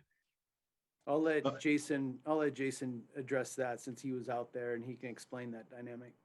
Councilmember Dip, that's a great question. Just to go back a couple seconds where you mentioned, the Castle Doctrine and property, we would never use an intermediate weapon to enforce a property crime. Oftentimes, our police canines and other tools are utilized in the field for things like auto theft, right? And the dog handlers know that they're not going to be able to use that particular force option on somebody who's just committing a property crime, which even if it's grand theft auto, right? So we would never do that. They're defensive in nature. And so the main reason for deploying those tools is to protect officers. So going back to May 29th and the following days, we keep calling them rocks and bottles. We had M80 fireworks thrown at us. We had mortar fireworks fired at us. We had people with potato launchers out there trying to shoot us with potatoes, which I don't imagine it's like their version of a projectile impact weapon, right? So it wasn't as simple as rocks and bottles. And to answer your second question about actually going up, if you look across the country at a lot of the controversial shootings, I'm not talking projectile impact weapon, I'm talking deadly force. Those were born out of hand-to-hand combat. The Ferguson shooting was hand-to-hand combat. Jacob Ferguson was Jacob Blake was hand-to-hand combat. A lot of the Eric Garner in New York City, hand-to-hand combat. The controversial shooting in Atlanta, hand-to-hand combat. So the idea in a crowd control setting is to not close the distance with the crowd. It is to stay away from the crowd, because all it takes is one sentinel event in the middle of that already chaotic situation. And as we saw, that I think it was that night or the night after, we had an officer-involved shooting involving the sheriff's office. That didn't help matters for us. We had one a few nights later. That didn't help matters for us. So once you close the distance with them, you have to have the personnel to go hands-on. We don't do anything by ourselves, right? So officers are going to go in at least a pair. But if you're talking a crowd control situation, you're probably talking minimum 10 officers to go in there. You're going to need 2 or 3 to handle what's probably going to be a combative suspect. So you're going to use force. They're going to go to the ground, almost guaranteed. And that's going to be by design, because we put resistive suspects on the ground so we can handcuff them, and they don't have the opportunity to continue and fight and struggle with us. That's post-training. But they need to be encircled by other officers to protect them, to make it into the crowd. And then, as I previously discussed, extract them from the crowd. I will tell you, the discussion about making arrests the first couple of nights on these individuals that were attacking us, that discussion, we had that discussion multiple times, and the reality was we just couldn't do it, because as soon as they saw the officers coming, and we can't move as fast as they do, we have to move in an organized fashion. Part of the discipline of crowd control is not going and chasing people down, because as soon as we overcommit, and now officers get themselves, they overcommit, they're stuck in the middle of a crowd, now they're getting attacked by a mob, and they're outnumbered 20-1. So quite frankly, most of the officers that could have identified people that either struck them with a projectile or was throwing things at us, or they were the most active agitators and were trying to rally up the rest of the crowd. We couldn't have caught them if we tried. And the only way we were able to catch them later was when they broke away from the larger crowd. But going up and putting hands on, we have a saying in law enforcement training: every solution creates a new problem. And so the shields that were talked about earlier, I know that a lot of departments use shields. We don't have shields. The shields are not the panacea either. That takes one hand away from the officer. They're now they're one-handed, and they're probably not going to be able to index any other type of defensive weapon with the other hand. If somebody's going to put a shield up on me, I'm just going to go grab the top of it and pull it down. And then the officer is fighting over control of the shield. So every solution creates a new problem. I would say that going in, even if we could go in, let's just say you don't need to encircle a crowd or encircle an arrest team to go into a crowd. Even if you could go in there and find the person you wanted and grab them before and try and take them into custody before they ran away, which is what they all did, is it worth the struggle that could happen where they try to grab an officer's gun? They try to grab something out of their own pocket, an officer perceives it as a threat, it escalates, and now you have a deadly force situation. So it's frowned upon from a crowd control standpoint to go in and go hands-on. It's going to lead to more injuries with protesters, and it's going to lead to more injured officers. And it could be it could be a blown out knee, it could be somebody getting a concussed, it could be a bone fracture, somebody getting knocked unconscious. We did see injuries with projectile impact weapons, but overwhelmingly, there was bruising, heavy bruising with the outlier cases that were mentioned earlier. Yeah, so thank you for that. And I'm trying to parse this out here. I think we're in agreement that we don't use projectiles for crowd control. So I'm kind of narrowing it to the situation where there's a crowd, but we're targeting an individual who's hurting somebody else or endangering somebody else's body, right? So I wouldn't imagine that there's a potential for a mob fight because the crowd is there and they're protesting, they're holding signs, and they're using their First Amendment rights. And then there's one bad apple, or there's somebody who's drunk or somebody who wants to instigate, and we're really targeting that one or two persons, right? So we're not talking about mayhem in the streets. We're talking about identifying one target.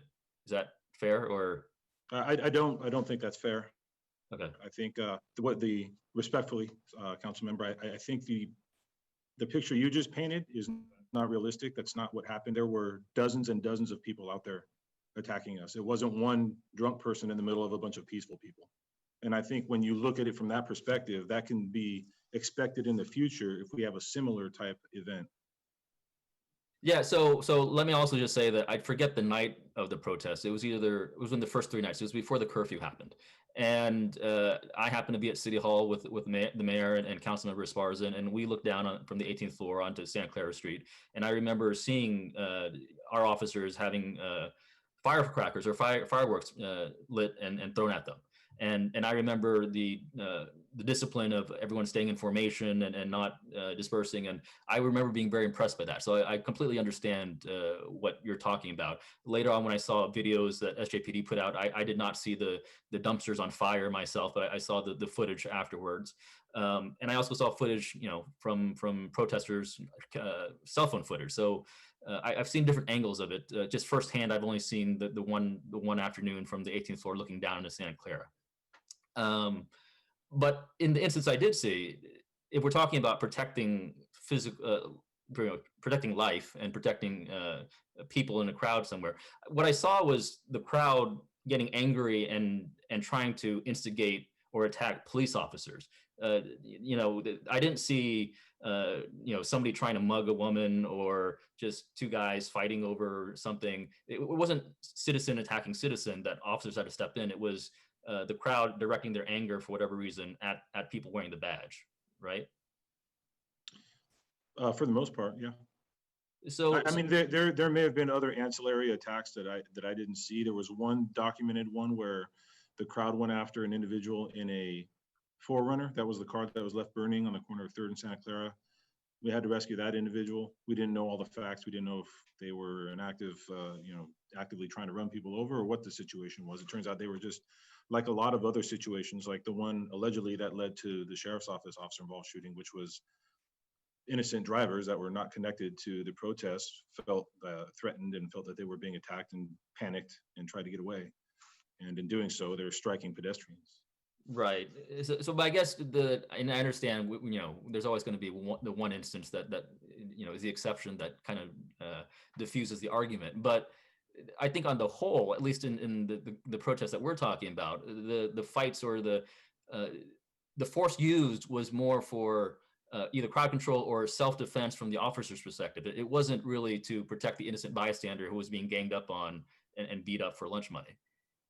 That is correct. Those were fired defensively as the officers were being attacked. Yes. Right. So I guess that's kind of the thread I want to pull on, because as has been mentioned in other meetings and by other public commenters, sometimes the presence of the police officers, may escalate heighten the moment and get protesters angry where they weren't angry before, and I don't think that's necessarily a reason to not have officers show up. We have objectives to be out there and to keep the peace, and officers should be out there. Maybe we shouldn't be out there. I'm not out there, but maybe officers shouldn't be out there in full-on riot gear, which seems to heighten the temperature when protesters see that, because they feel that they're being looked upon as people who are not peaceful. But really what I want to hone in on is the safety of the officers, which is paramount and very important to me. But at the same time, as a layman, as somebody who could never be an officer, I couldn't probably run the 5-minute mile or do all the monkey bars that everyone has to in training. But I don't know how to phrase this delicately, but I guess from a layman's perspective, like, isn't there some sort of expectation that when you become a law enforcement officer, like, you got to be able to take a punch? And I mean that, jokingly, but also truly, because if we're sending officers out there to keep the peace and to deal with the roughest elements of our society, you're going to get nicked and scraped and take a punch, right? So when we go out there and we are having standards to keep every single officer, 100%,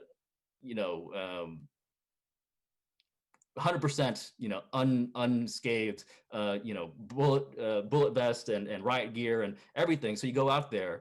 At what point is it trying to balance the equities of the safety of the community versus the safety of the individual officers? Clearly, we want our officers to be safe, and I'm not suggesting in any way that we endanger officers. But I do think there is a spectrum where you give full-on body gear to officers, or you use projectiles and you're fighting the fight from however many yards away to keep to elevate the safety of the officer at being paramount. But then you fire the projectile and innocent bystanders get hurt, versus going into the crowd, being physical about it, and maybe getting a bruise or a black eye, but again, bystanders weren't hurt. Councilmember Diep. I'm going to defer to Assistant Chief Tyndall on this. Councilmember Diep, thank you for the question. I thought I would answer a couple of different things in regards to your questions here. So, first and foremost, again, this is a tool. And when we look at tools, and as Councilmember Councilmember Arenas alluded to when she was talking, this specific protest was against police. It was from Minnesota, it was from George Floyd, and it was specifically against police and the social injustices from the treatment of minorities by police officers. And so when we looked at that from a standpoint, yes, police officers were the targets. I will absolutely disagree with you, obviously, that our police officers should have to toe the line and take rocks and bottles. And I know you didn't mean it that way, but because if that is the point, then we just shouldn't be there. If that is realistically what we're going to do. Now, when we look at the less lethal portion of it, it truly is a tool. And if we go back to, and I know that Captain Dwyer had talked about the Trump rally, that adds a different dynamic that could be here tomorrow, where we have other people that are involved in assaults against each other that are not against the police. And we look at what tool do we deploy in that certain circumstances, or what certain tool do we deploy on a street where we can't deploy gas. And we, are not just going to push the crowd until, the next day or the next morning. There has to, at some point, after an unlawful assembly, after violence has occurred and an unlawful assembly has been declared, there has to be a mechanism to move people, and there has to be a mechanism to move it safely. Now, I will say, and we started off with this, absent the first couple of nights, we have had well over 100 protests since then. One of the biggest ones came here to the police department with over 2,000 people. And I know that Councilmember Foley talked about in the previous meeting, one of our family members being in there, not seeing the police. And that was by design. It wasn't that we weren't here. It's not that we were not monitoring and blocking traffic so that it didn't get into the crowd. It's not that we were not ready to take action, because we were. It's we didn't, because there was no violence involved in it. And there's no violence against us. There's no violence against other people. And I think that's the difference here, is any violence is involved. And again, just getting back to it, the less lethal portion of it is a tool. And as Jason talked about with the deployment of resources into a crowd, it is something that is time tested, not just by this police department, but across the nation. And I think we see what ends up happening with hand-to-hand combat. It is ugly.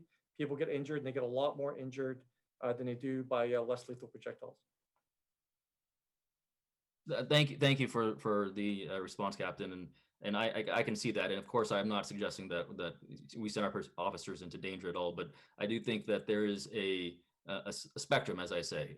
We need to give our officers the tools that they need to protect themselves, and be mindful of how those tools are used. And if there's even a chance that when those tools are used, that bystanders are harmed, we need to weigh the equities, to use a legal term, and really see whether that tool is worthwhile. And if we take that tool off the table in certain circumstances, and that means that there's a bit of heightened danger for officers, whether that is acceptable, because it's an inherently dangerous job, what officers do, and we can't minimize it completely. It wouldn't be a police force. It was a guaranteed, you're going to come home every day at 5.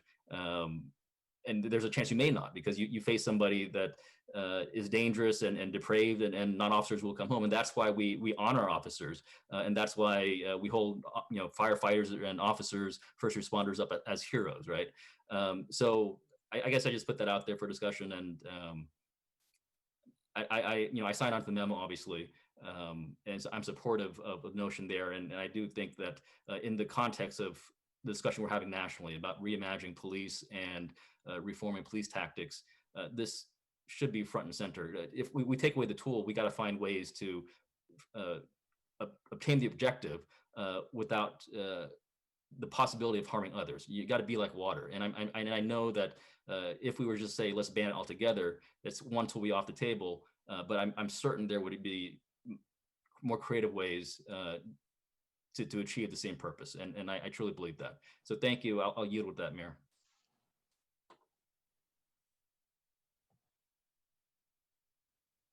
Councilmember Perales? Yeah, thank you, Mayor, and appreciate all the discussion.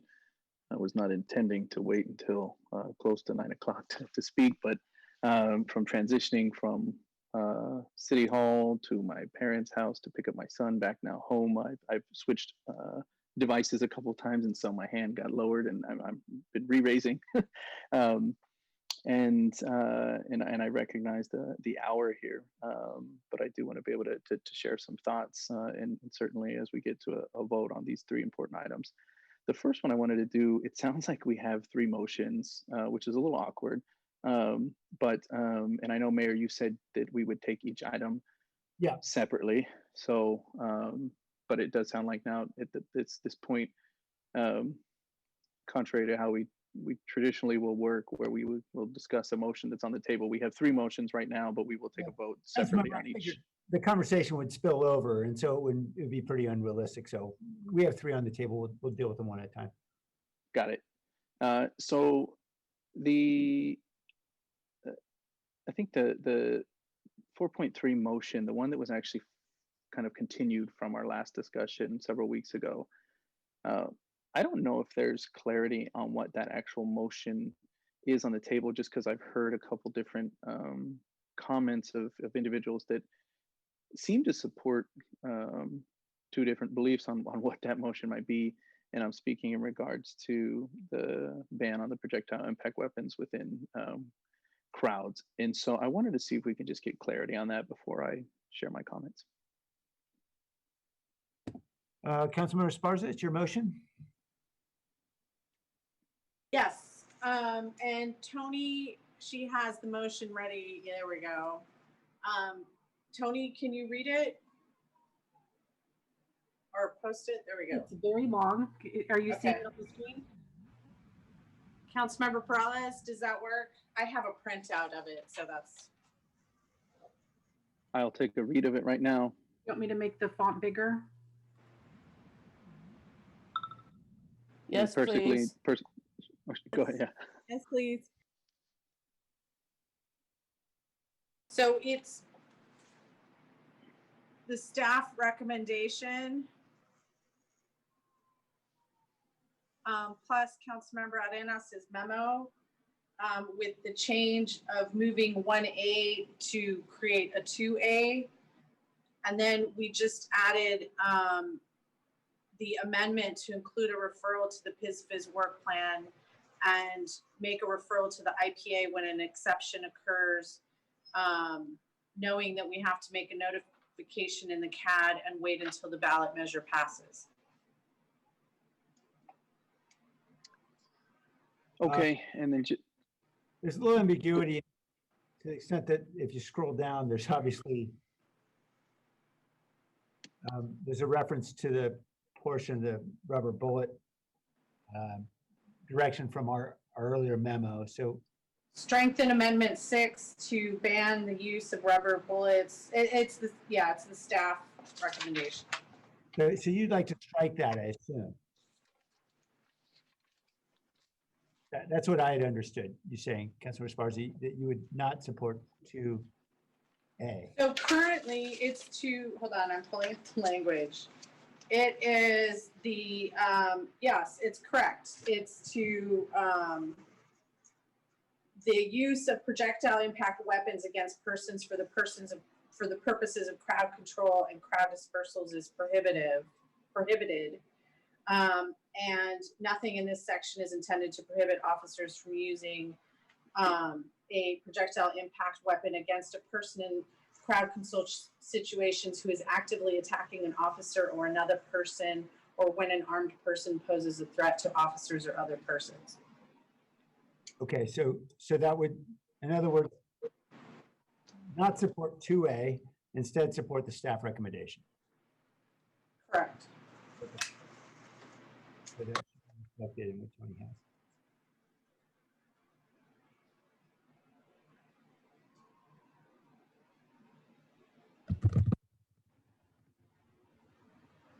Okay, Councilor Pross?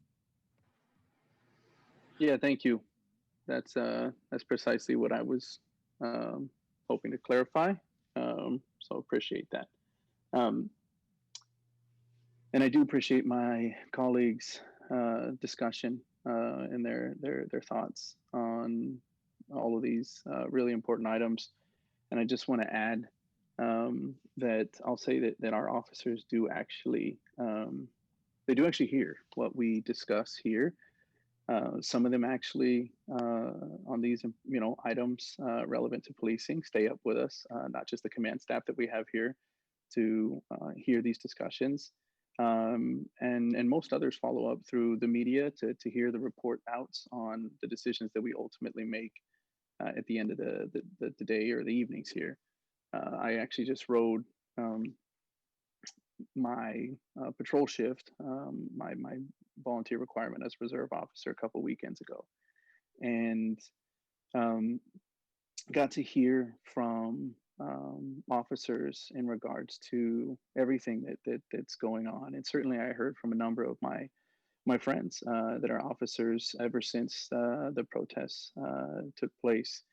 And although we're talking about policies and practices today, I'll emphasize that none of it really matters unless you can actually affect a change in the culture in policing, and more specifically in the hearts and minds of the actual officers, the individual officers that are doing the jobs.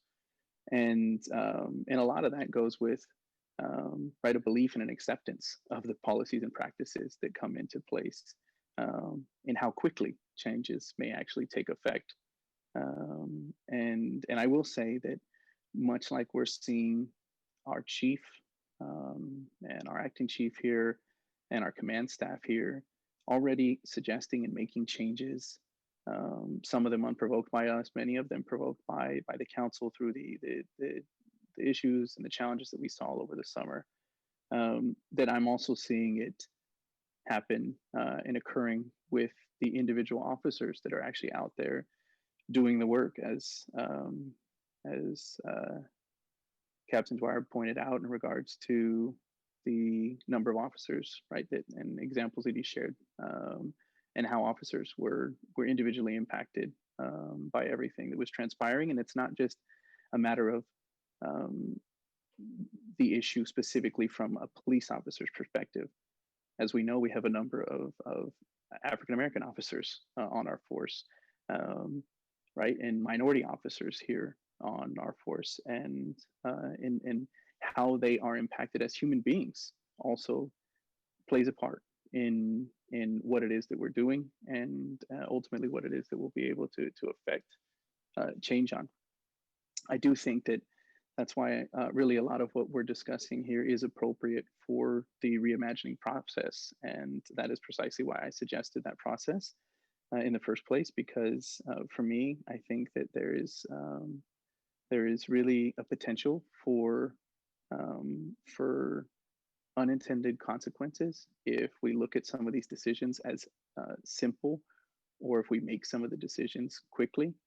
And you know, for instance, I was actually over the summer, after I had initially authored the memo detailing that idea of reimagining policing here, I've been in contact with a number of professionals like mental health workers, social service workers, domestic violence workers, and had a lot of conversations with these professionals, and they have expressed to me how they're not eager to respond to a lot of these police calls without the presence of officers, either being with them or with officers actually being the first ones on the calls to ensure that scenes are safe for them to come in as unarmed and certainly unprepared professionals to engage in any sort of hostile situation.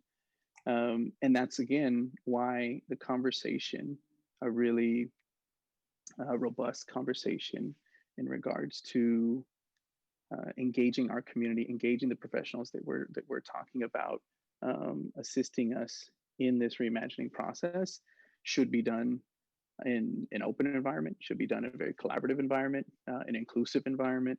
And I think that that's, you know, that I recognize that could take some time. And I certainly don't also want to wait, right, a year or even potentially longer to affect some of the change in these instances as we're talking about.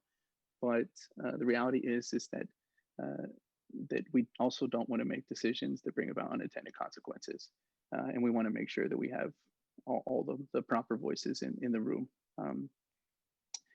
And in that regard, I know that Councilmember Arenas was making a suggestion that's now part of the motion in her memo to incorporate maybe a parallel conversation in regards to how we may interact with some of our youth and in domestic violence, sexual assault situations, as the suggestion is now in the motion to direct some of that work on its own parallel path through PISFIS. And I'm not necessarily going to oppose that as part of the motion, but I will suggest an alternative approach that I think would not have to duplicate efforts, because maybe Councilmember Arenas can tell me if I'm wrong, but I think that the reasoning there is she also has an interest not to want to wait a year potentially for some of these changes. And so the suggestion that I have would be if we could have a phased approach with recommendations that come out of the reimagining process, recognizing that we're going to be discussing a lot of different things through that process, and that we don't necessarily have to wait until the end of the process to come forward with a full set of recommendations, and that if we can come to some conclusions along the way, that we can implement those changes as we're going along. And that maybe what we can do is we can prioritize certain discussions like this discussion, as Councilmember Arenas is pointing out in her memorandum as some of the early topics that we want to be able to provide some recommendations and changes on. In my mind, rather than have a separate parallel discussion, because we would also want to invite our community to be a part of that. We would want to invite the nonprofit professionals from those industries involved with domestic violence and sexual assault. We would want to invite them there, but we'd also then want to invite them into the reimagining process. And so to avoid some of that duplicative work, that would be my interest, is that we maybe have a phased approach in the reimagining process, and we prioritize this work earlier on. And I'd like to hear from Councilmember Arenas what she thinks of that. As you pointed out, as the chair of PISFIS, that would be my recommendation. And then maybe after Councilmember Arenas gives her response, if staff wanted to respond. Thank you, Councilmember. The phased approach that you're talking about, is that has to do with my whole memo or this latest edition, this last edition that I had? Because Let me take a look at the full memo. Yeah, one Yeah. has to do with the domestic violence and sexual assault piece in making some of those changes to the duty manual, which I think can get implemented sooner than later. And I don't think that necessarily has to be a phased in approach, because those recommendations come directly from our service providers and our joint meetings with the county. And so those are not necessarily my recommendations, but the recommendations from the folks that we've been working with for quite a while now. Would that be your recommendations, kind of 1A, B, and C? Is that in Yeah. the memo that I'm looking at? Right. Okay. Right.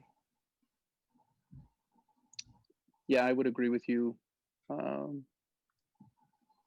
in the way that you're describing that. I don't know if staff has a different outlook on that, but I would agree that those don't necessarily seem like they'd have to go through the reimagining process. We weren't, this is Jennifer McGuire, we weren't planning on putting those through the reimagining process, that we would schedule that on the next work plan, and it's just a standalone item, and get those duty manual changes done separately. And just since I'm talking, Councilmember Perales, yeah, I think the way we were thinking about the reimagining is we would be making changes along the way, because I think that's what makes sense. I don't think we want to just do it all at once. We need to continually evolve and continually improve, and bring changes along the way that make sense, that don't need to wait necessarily for something else to be done. Because if we're going to change, we want to change quickly, as it makes sense. Okay. Yeah, so really just the final portion that we've added on, Councilmember Arenas. I think this goes in line with what you're saying, Councilmember, because what I suggested was a phased in approach. I had initially thought that we should just drop the language and not create any exceptions, but I think what we've built here is an opportunity for us to make a note in terms of what the trend is, and then maybe be able to respond to it. And so instead of, well, I think it's better when we have some level of data, and I think this allows us for us to have that. And so it doesn't make the change immediately. And I think that's my level of understanding. I think it's what you may be asking for. I don't know if maybe we just said it in two different ways. Yeah, I think that the clarity on that now is fine, and I appreciate staff's response as well on what their thought process was on the being able to come back in a phased approach as well. So additionally, I think through the process, some of the questions that can really be could be answered are some of the topics that we're discussing today, that are important. Things like the impacts of handcuffing children and trying to put in place better policies to limit those impacts. But at the same time, the limitations that officers have on how to restrain a violent individual, be it they're 30 years old or 12 years old. If it's somebody that's extremely violent, which I have been in those situations as an officer, kids as young as 10 years old, and I know that there's examples of even younger, but myself personally, kids as young as 10 years old, extremely violent, picking up weapons, throwing objects at their parents, injuring their parents, their siblings, and that the limited options that anyone has to be able to restrain someone like that are what puts us in this situation that where you may now have to put handcuffs on someone. But could that not be part of the conversation to be able to expand what sort of tools that we give officers, and not just limit officers to the traditional set of handcuffs or zip ties that they use to restrain? And is there maybe something better out there to restrain youth, even violent youth? And maybe somebody from the police department can answer today. If you know off the top of your head, I know the answer for other tools that we have. I know there's body wraps we can use, again, the zip ties, the handcuffs, but there's let me know if I'm wrong, that there's not other tools that we have to be able to restrain someone that's violent, whether they're 12 or they're 30, correct?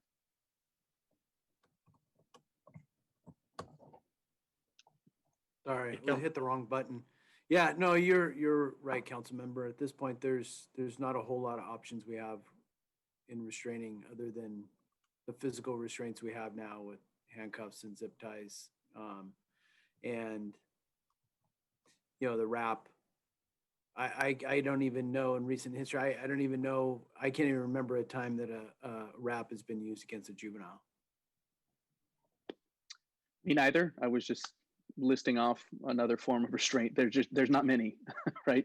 And so when it comes to restraining someone that's violent, whether they are under 13, under 12, or not, there aren't that many tools to be able to use to do that. And so again, I think some of these discussions could be where we have changes through this reimagining process, or at least begin that dialogue on, should there be something different? Should there be another option? Because we know what the impact that handcuffs have on youth, and could we not have something that we design? I imagine there's smart enough people in our society to be able to do so, but maybe we just haven't asked those questions. Maybe we haven't demanded it enough. Similarly, the same could be said for less than lethal weaponry. I know that Chief, you pointed out, could have been Captain Dwyer as well, in regards to the bolo wrap and just other forms of less than lethal weaponry to try and subdue an individual. And the reality is there's just not that many, as you've listed off, from beginning with verbal commands to the projectile impact weapons that we're talking about today, things like tasers, all the way up to a firearm. Right? Could there be, and should there be, other tools that maybe could be more effective and potentially cause less injuries than what we have today?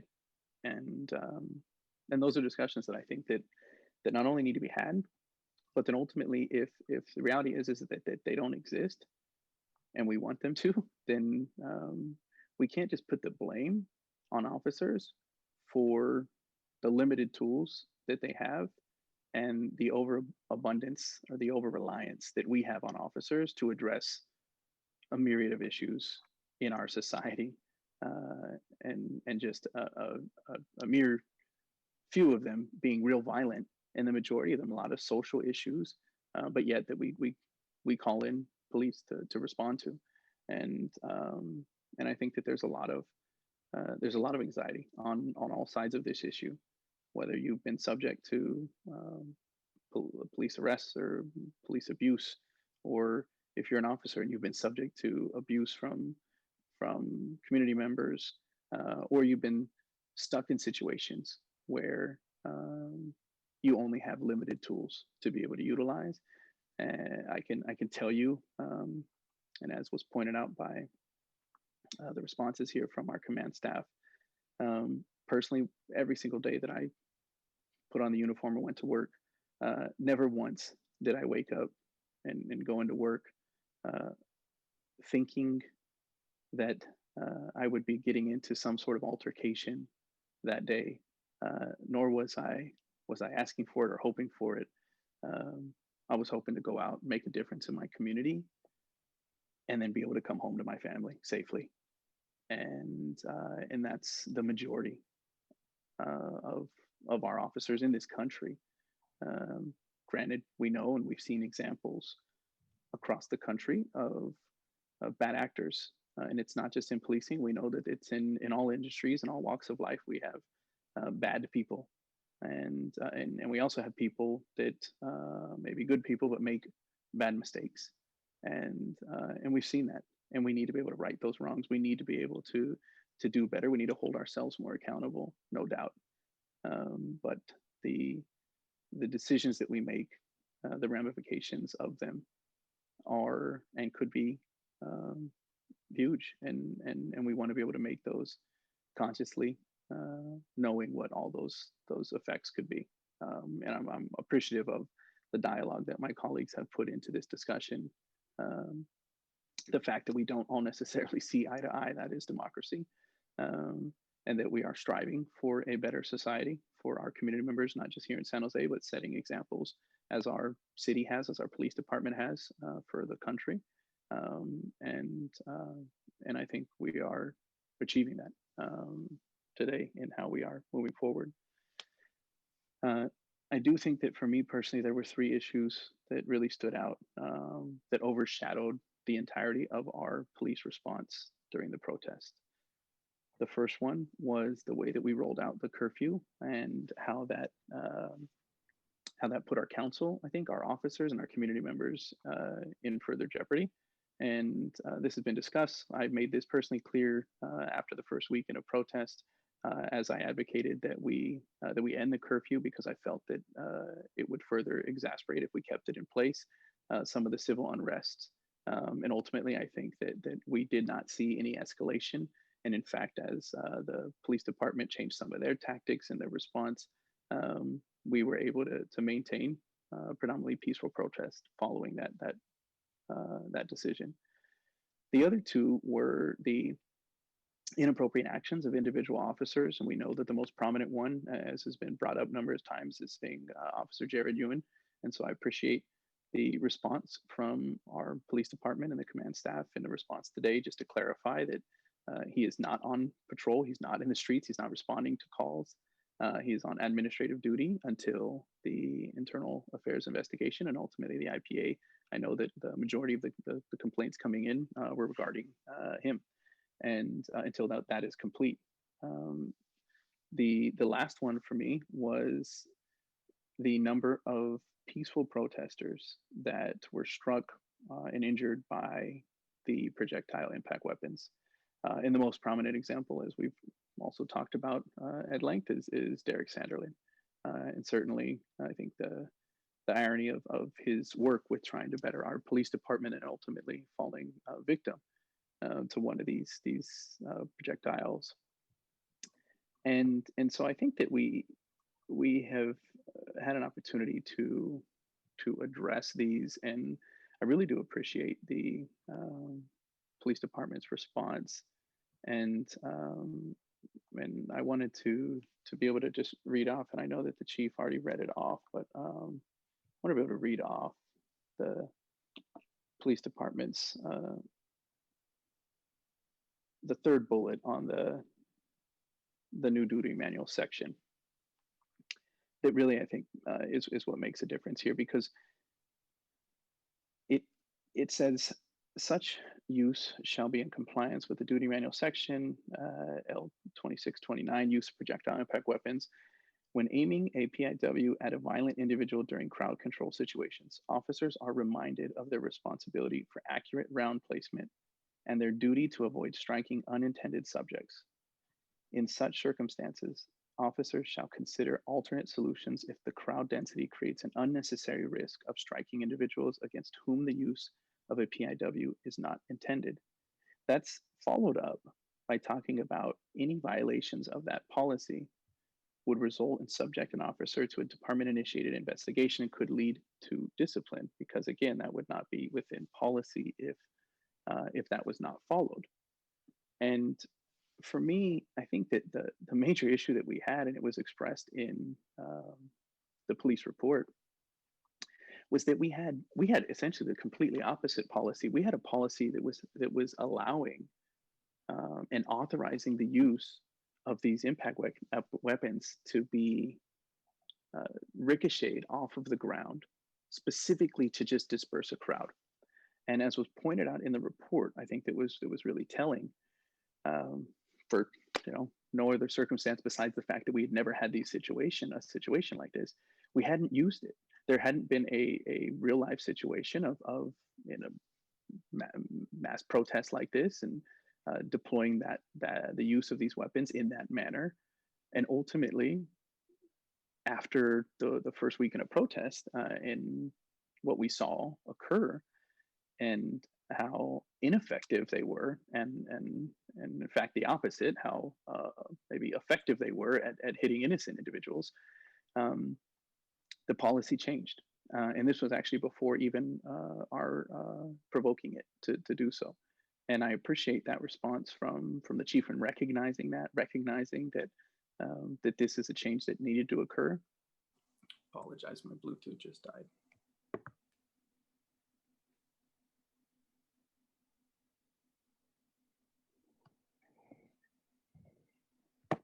Okay, no Bluetooth.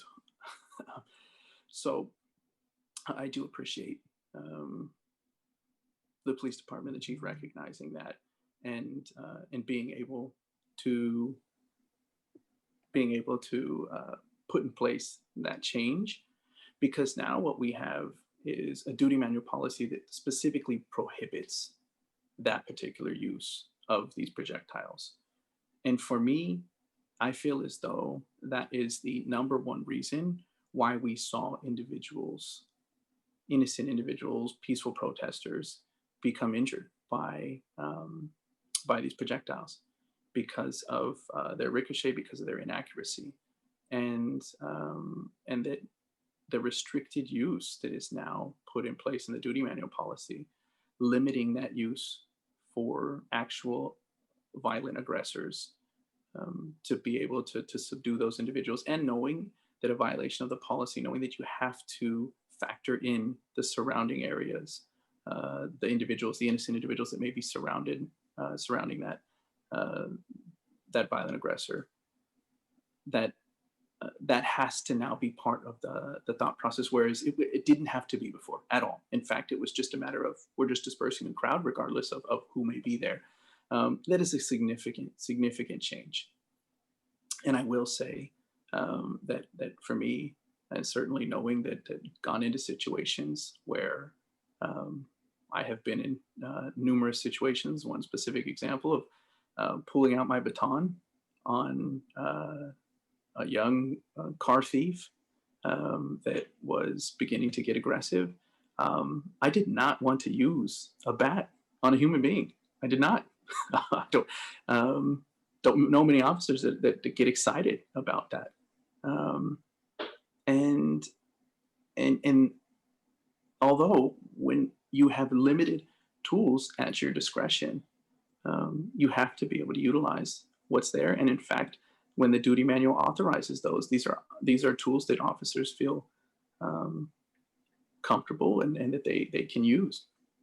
We can change these policies like we have here with the projectile impact weapons to now make them better tools, to allow our officers to utilize them better and to protect our citizenry as we utilize them. But as we remove some of those tools, especially the less than lethal tools, we limit our officers on those options that they have.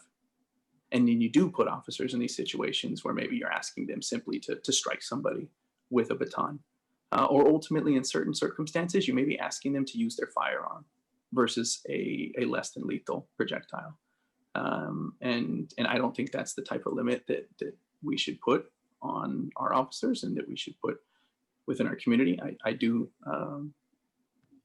think that we need to use a really high level of discretion, as is described in the new duty manual policy, on when we utilize these tools, specifically if we are going to utilize them when there is a crowd, and that our officers do contemplate the use of other tools, as we know that we have things like OC spray and tear gas, but that ultimately, if other tools are ineffective, we should not take away the opportunity of this tool that we know is much less impactful and less lethal than a handgun, and then potentially even going hands-on. And just to describe a little bit there to answer, I know that I didn't hear it from the chief, or I think it was Deputy Chief Tyndall, in regards to why officers don't go hands-on, or at least they try to avoid that.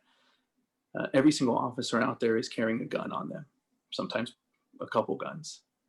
And when you go hands-on with a subject, you now put that gun within their reach. And these are not things that are hard to grab. Obviously, an officer has to be able to pull a gun out pretty quickly. And there are individuals out there that train to pull guns from officers pretty quickly. And so when you go into close contact with someone, you now put all of the weaponry that is on an officer, you now put that into that fight. And if you can avoid doing that, if you can keep a distance, a safe distance, and use tools that are less impactful, that don't introduce something like a firearm into that equation, it's better for everybody, for the officer and for the individual that you're trying to detain, and for the innocent bystanders that are around as well. And so I am going to be supporting the motion that is currently on the table for 4.3, the second motion. I will be supporting the motion that is on the table for 4.2. I do think that we absolutely need to have a process where we can more quickly and more readily make available body-worn camera footage. I don't think we need to be so nervous about that as a department. I think that helps to be able to tell the stories of what's going on. And when we hold those back, the longer we do, I think the worse it makes situations.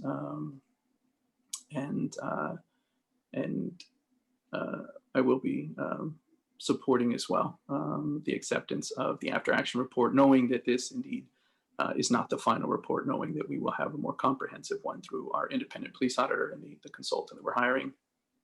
I think it's unfortunate that I did hear that a lot of, obviously, cities and departments are procuring this work right now, and so that could potentially take a little longer than expected. I'm not necessarily excited about that, but recognize that I agree with the comment that was made earlier, I think it was by Councilmember Esparza at the beginning, that I don't want to sacrifice quality for expediency. And so I will be supporting all three of the motions that we have on the table. Thanks. Thank you. There's one problem with one of the motions on the table, and that is, I'm not sure if Councilmember Camus is still with us. Councilmember, are you? I know you've been ill. Are you still with us? I am still here. Okay, you're hanging on. Thank you, sir. I know you made one of the motions, and if you go, then so does the motion. So thanks for hanging around. All right, so we have an opportunity now to vote on 4.2. That is Councilmember Camus's motion. Does anyone need to be reminded of that motion before we vote? Okay, then Tony, let's vote. Jimenez, Yes. Perales, Aye. Yep, Aye. Roscoe, Aye. Davis, Aye. Garza, Yes. Arenas, Yes. Foley, Aye. Camus, Aye. Jones, Aye. Ricardo. Aye. Okay, and item 4.3, any comments before we vote? I just have one. I want to clarify one. I think assertion was made that somehow or another I'm trying to aspire to reach the standards of the Israeli Defense Forces with my comment. Just the opposite. It's a military that's widely criticized by some for human rights violations. I was simply pointing out that they have minimum safe distance standards. And from our conversation, it appears that our standard is, it's a fair shot between 5 and 75 feet. And I'm not sure, I think that if you look at page 101 of the staff's after action report, suggests that the manufacturer says there should be a minimum safe distance that is greater than 5 feet. And so I am very concerned we don't have a minimum safe distance standard, even the IDF has.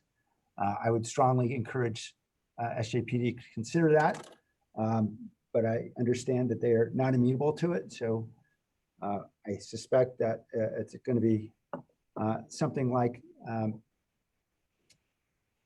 the old adage that we heard from Will Rogers, that some learn by reading, some by observation, some just have to pee on the fence and the electric fence and figure it out. And so we're going to figure it out. And I hope that eventually we're going to get to a standard that we are going to be able to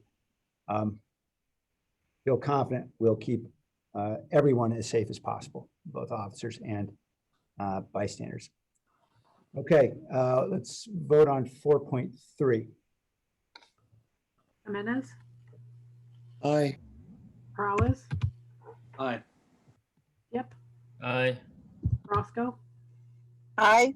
Davis, Aye. Esparza, Yes. Arenas, Aye. Foley, Aye. Camus, Aye. Jones, Aye. Ricardo. No. Item 4.4 is the after action report. Are there any comments on the after action report? Mayor, I have a question Yes. for Councilmember Arenas. The motion included the equity component. Is that correct? Correct, Councilmember Esparza, yes. Okay, thank you. Before we vote on this, I'd like to just clarify one thing that we're doing, which is my understanding is we're just accepting the report. We're not necessarily accepting conclusions in the report. Is that accurate, Nora, or just trying to understand what the impact is of this vote? That's my understanding, yes. Okay.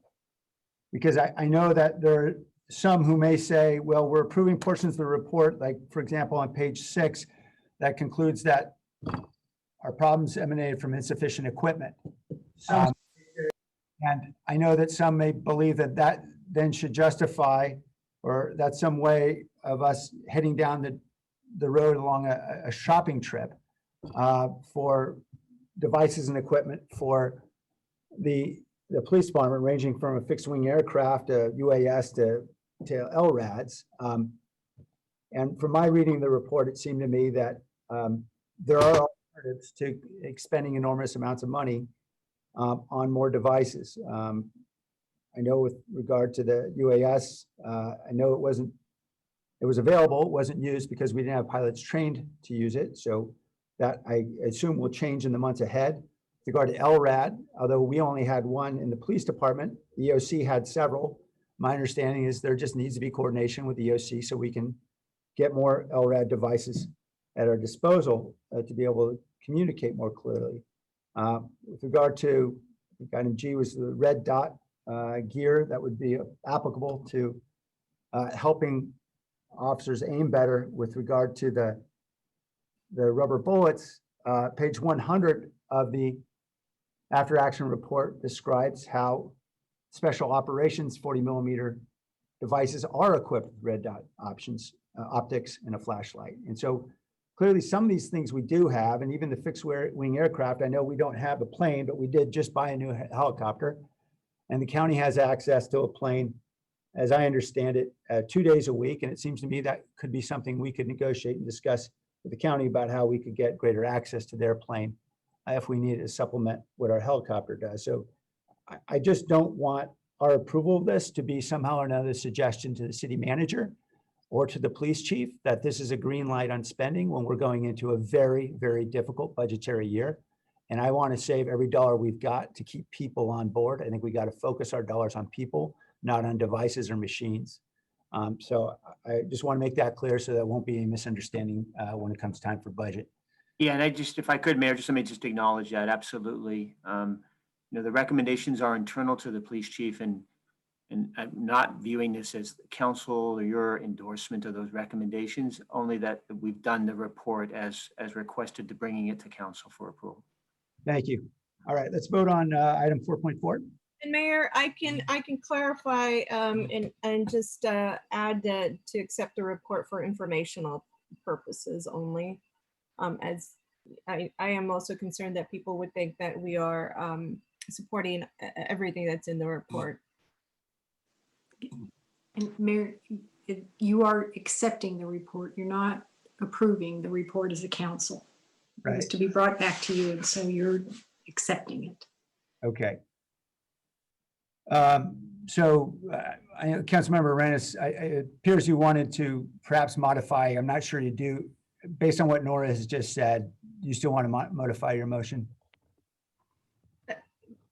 I think it's the same. I mean, it's the same thing. I just wanted to make sure that that our audience knows that we are only accepting the report. Okay. Not any of the recommendations. All right. Thank you. All right. Let's vote then on item 4.4. Jimenez, Yes. Peralez, Aye. Yep, Aye. Crosco, Aye. Davis, Aye. Arza, Yes. Arenas, Yes. Foley, Aye. Camus, Aye. Jones, Aye. Ricardo. Aye. Thank you. Okay, we're moving on to item 8.1, the Tax Equity and Fiscal Responsibility Act hearing for Markham Plaza Apartments located on Monterey Road. I don't believe there is a presentation.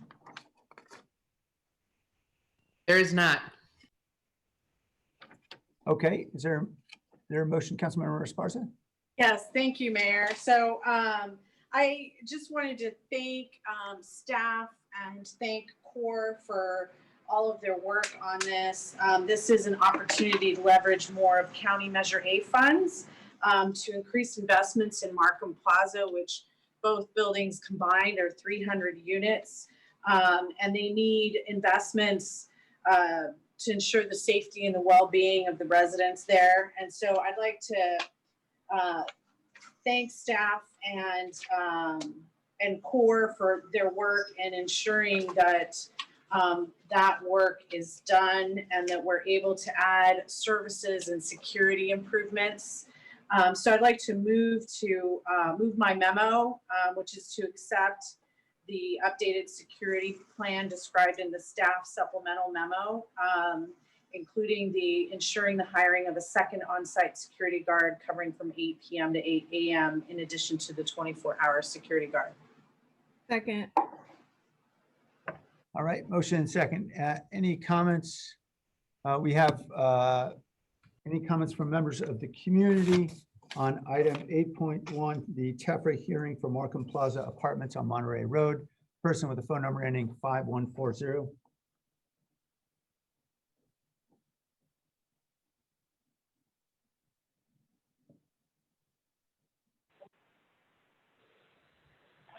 Yeah, I just would like you guys to vote no on something once in a while. You guys pass every wrong law there is on the planet, and every bad thing that comes San Jose's way is well deserved because of this city council and because of you, Mayor Ricardo.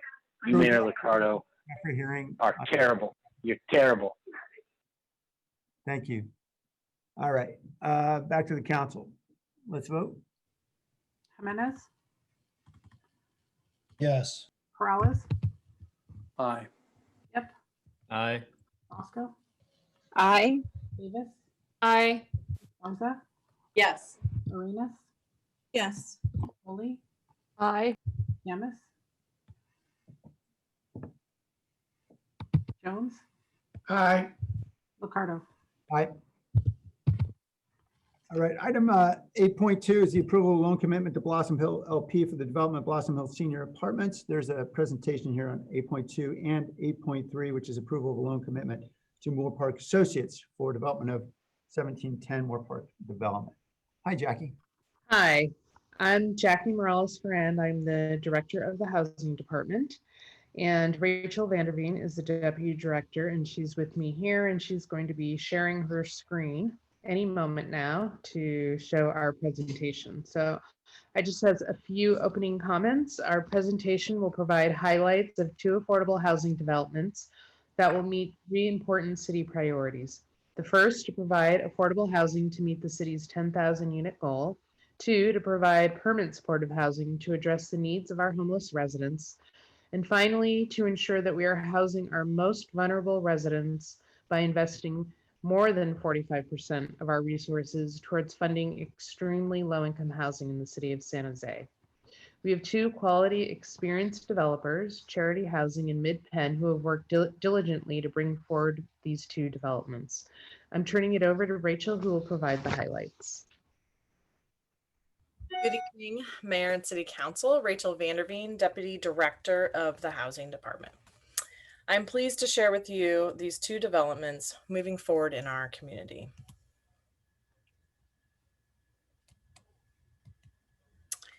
All right, first, the Blossom Hill Senior Apartments is a development providing homes for 49 homeless seniors. It provides a housing option for intergenerational senior households, providing 2 and 3 bedroom apartments. And this development is a great example of a partnership between our locally based affordable housing developer, Charities Housing, the city, and the county. Tonight, we are making a total funding commitment of over $18 million to this development. Blossom Hill was one of the developments that became a part of our pipeline, resulting from our $100 million notice of funding availability. This commitment maintains our $125,000 per unit limit while leveraging over $22 million of county funds and is applying for over $38 million in tax-exempt housing revenue bonds. The second development is the Moore Park Apartments, recently renamed the Emmanuel Sobrato Community. This development provides 106 new homes to formerly homeless individuals. This development was born out of a vision by Emmanuel Evangelical Lutheran Church to take action to address the need for homeless housing here in San Jose. They reached out to Mid-Peninsula Housing as a partner to develop permanent supportive housing on an underutilized portion of their church campus. The development was approved using the streamlined development approval process, bringing affordable housing to our community using an expedited timeline. The Moore Park development is receiving a $10 million funding commitment and leveraging $13 million from the county and $2.6 million from the Sobrato Foundation. Additionally, this development is applying for over $38 million in tax-exempt housing revenue bonds. I would like to take a moment to thank all of the key partners who were critical in bringing these 2 developments forward. I'd like to thank Dan Wu and Kathy Robinson from Charities, Helen Tong Ishikawa from Mid-Penn, and the entire team from the county's Office of Supportive Housing. I also want to recognize the Destination Home team for rallying support for these proposed developments along the road. I want to personally thank Ruth Cueto from the Planning Department for walking through approvals of both of these developments. And finally, I want to thank Kamet Maukana, Shantae Spears, Banu San, and Stephen Jackson from our Housing Department team for their diligence and dedication to these developments and our goal of creating new affordable housing in San Jose. That concludes my presentation, and we're available for any questions that you might have. Thank you. Thank you very much, Rachel. And great to hear all the great news. All right, we'll go first to the public and ask if anyone in the public would like to speak on either 8.2, which is loan commitment to Blossom Hill LP for development of Blossom Hill Senior Apartments, or 8.3 on the loan commitment for the development of 1710 Moore Park Development. I see nobody raising their hand. Okay, gentlemen with the phone number 5140, if you'd like to speak on these specific items.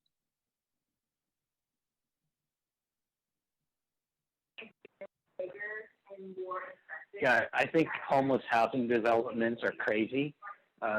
We have enough people living in this town already. You can't even have a hot day without the microgrid going down. Is there enough water? Is there enough electricity? Is there enough police? Is there going to be enough social workers to handle all the former homeless people who have homes built by taxpayer dollars to live there? Is there going to be enough of these people who aren't going to be able to handcuff someone who goes crazy to be able to handle this area? I don't think so. I don't think so. You know, I hate to say this, but as a Roman Catholic, this is a thing, a Lutheran thing. We used to call them heretics back in the day. This is enough. Terminate that call. We won't tolerate any kind of language which is disparaging to any religious or ethnic group. Councilor Menace. Thank you, Mayor. Appreciate it. I'm going to speak just, it seems like both items were presented together, but I'm speaking mainly about the Blossom Hill project. I wanted to extend my thank you to Kathy and Dan. It seems like it seems almost 2 years ago that we had some initial conversations in my office about their interest in purchasing that property from the furniture store that was there. And prior to that, they had the Aloha roller rink. And I also want to thank the housing department, planning department. It really took a Herculean effort from everyone to get this over the finish line. I also want to express that, you know, from the very beginning, I relayed to Kathy and her team at Charities that what was important to me, and I'm sure is important to every council member, is that there was a very thorough and solid sort of outreach process to the residents. And I'm happy to say that they did just that. You know, over the course of this project, of getting it to this point, they had approximately 23 neighborhood association meetings and community meetings, hundreds of conversations, many tours to many of their projects across this city and other cities. They also obviously went before the Planning Commission. And so very proud of the fact that they really did a thorough job in vetting all the interests and really incorporating a lot of the concerns that were brought forward, legitimate concerns, I should say, that were brought forward by the residents in the area. And so very excited about it. They've even, and I was asked this question offline, but some folks were curious about the public art sort of component of this. And they've essentially agreed to provide a canvas for an artist that we're going to get to paint a mural right there facing Blossom Home Road, which I think is only going to make the project even more attractive and really add some vibrancy to the area that I think is in desperate need of. But with that said, I'd like to move approval of this. Very proud of the fact that this is going in District 2, and this is one of many things that we're taking on to move some of these important issues forward. I'm very proud of that. Thank you. Second. Thank you very much, Councilor Menace. There is a motion and a second. Other comments? I also want to thank Charities Housing Mid-Penn for stepping up as they have time and time again to provide affordable housing for us. I want to thank the Lutheran congregation for stepping up in a huge way. And thanks to Jackie and Rachel and everybody on your teams for pushing forward. This is all great news to see it all happening. All right. Any last comments before we vote? All right, Tony? Jimenez, Yes. Peralez, Aye. Yep, Aye. Roscoe, Aye. Davis, Aye. Garza, Yes. Arenas, Yes. Foley, Aye. Camus, Jones, Aye. Licardo. All right, that passes. So both of them, I'm sorry, was that just 8.3 or was that was on both? I just did 8.3. I wasn't sure if we were doing both I together. got it. I'm sorry. Forgive me. I was speaking on both and forgive me. So I guess we need a motion on 8.4. 8 point. I think he did, Councilmember Jimenez did 8.2. 8.3 is the Moore Park, and I will move approval of that. Thank you very much, Councilor Davis. That's on 8.3. Second. Okay. The motion and second on 8.3 on that item. All right, let's vote. Jimenez, Yes. Peralez, Aye. Yep, Aye. Roscoe, Aye. Davis, Aye. Arenas. You mean Esparza? Yeah, I was gonna Yes. go to Esparza, Arenas, Foley. Aye. Camus. I keep forgetting he's absent. Jones, Aye. Licardo. Aye. Okay, thank you. We're going to recall now item 3.5, which is Proposition 17, the Free the Vote California Act. We're going to open up public comment one last time for that. Anyone who has spoken already will not be allowed to speak, but if you haven't yet spoken and you'd like to chime in about Proposition 17, the Free the Vote California Act, you're welcome to do so. I'll remind my colleagues, I believe council has already spoken quite a bit on this. Okay, I don't see anyone raising their little blue hand, so we'll come back to council. Any final comments? All right, let's vote on the motion. I did not catch who made the original motion several hours ago. Oh, good question. I made it. And I second it. Yeah. Yes, That's Esparza Arenas No, this was Maya Esparza. I made the motion. and Arenas. Magdalena Carrasco seconded. Carrasco. Thank you. Jimenez, Yes. Perales, Aye. Yep, Aye. Crosco, Aye. Davis, Aye. Esparza, Yes. Arenas, Yeah. Foley, Aye. Jones, Aye. Ricardo. Hi. All right, I believe that is it for our agenda. Let's go to open forum. Mr. Beekman.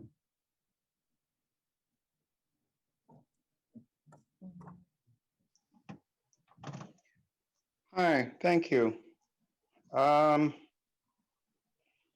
We are at a time as people of individual communities to consider ideas and thought and how this can bring ideas of peace. Thanks for some words I heard today and tonight. It may be hopeful the dialogue we can have at this time. In a boys soccer club agreement with the SAP Center being approved in a consent calendar today, I hope I can address a larger issue and how to better describe a possible future of converting the SAP Center into a BART station for the Darion Station area. And that as ideas of a new arena by the Earthquake Stadium or Spartan Stadium, it can help address the future of downtown parking issues. I've been practicing public speaking for a couple of weeks now on this issue, and I'm hopefully learning more responsible ways to better talk about it. I'm learning it can simply be a decent service to speak about it publicly, and that this idea can simply be a part of the many ideas a city has when trying to develop projects, and that these ideas are by no means absolute or final about the SAP Center and BART at this time. Thank you. With however much time I have left, I have 45 seconds. You know, things were a little tense when this meeting first started today. And, you know, I think we're all a bit on edge. I was not allowed, you know, to speak publicly. You know, I've kind of developed a space to be able to, and it's a little annoying, I understand, but that was taken away from me today. I had 10 extra seconds on my public comment for the police items. And the consent calendar items, there is a standard that's accepted in how to speak about consent. If you pull an item, a person can speak on it, even if they've already spoken on the overall consent. Please allow public space, public comment and time for public comment. Thank you. Thank you, sir. Understood. Scott Largent. Good evening, everyone. Scott Largent. I'm sitting here in my my camper van, and I'm reviewing a lot of the footage that I was able to film. I get the best Wi-Fi footage right near the Starbucks, right near City Hall, right there on 3rd Street. And I was fortunate enough that I stayed down there for almost the entire time of the protesting. So I mean, I have just the amount of footage I have is unbelievable. Fortunately enough, I have a really nice Note phone, and the camera, it just does some amazing things. And after the fact, you're able to zoom in. The audio is fantastic. What I'm getting at is I was able to figure out how the San Jose Police Department was doing this and how they were utilizing the motorcycle cops and how they were able to push people down different sections and just kind of how the get down went down. I put a video up, The World is Watching and SJPD Needs a Big Timeout. And this was filmed on St. John and 3rd. And these are San Jose State students that were basically chased down the road. There's a tank, there's a bunch of different motorcycles. They're aiming the rubber bullet hand cannons right in their faces. They checked one kid right in the back, knocked him on the ground. These are students, and this was their first experience at a protest. And I remember my first experience. I was at Redwood Junior High School. I was in 7th grade, and we kind of had this walkout thing where we all sat out on the front lawn and ditched class for a couple of hours. And I believe we got Sunday school for it or something like that. But I just feel bad. These kids came out there, and I get to know them all downtown, and I think they're good kids, and they're always pushed off as the usual suspects. They stop and frisk them. They search their cars without warrants. The PD needs to slow down. These are good kids, and stop making everybody the usual suspect. Thank you. All right, the person with the phone number 6262.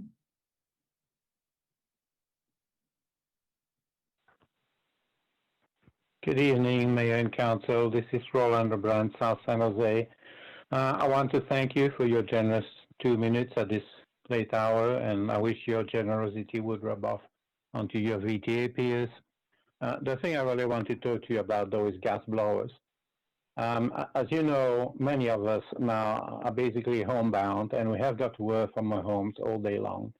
And Zoom calls and gas blowers don't compute. They're not good bedfellows.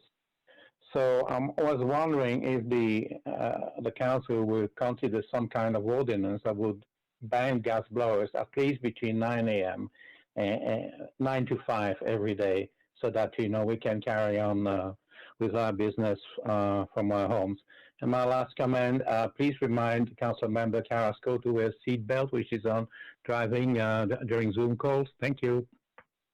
Thank you. The person with the phone number ending 5140.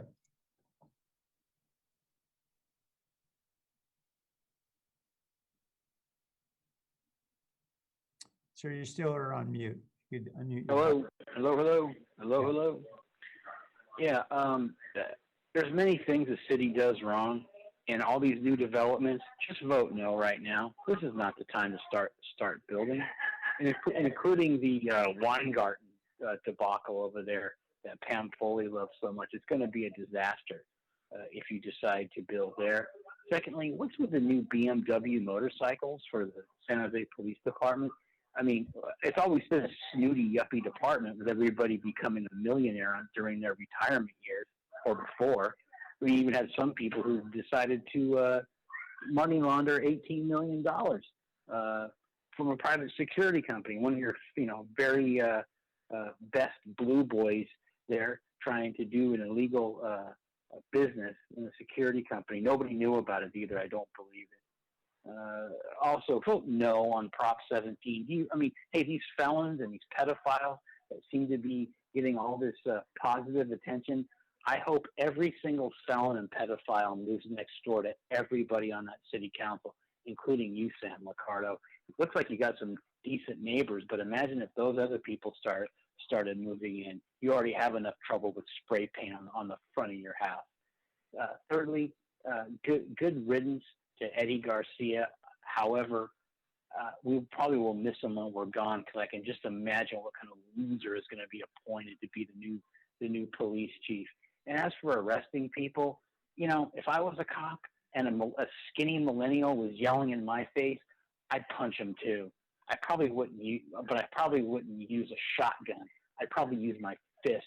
That's what they deserve. And if you people would have given them the grape shot in 2016, the chickens wouldn't have come home to roost in 2020.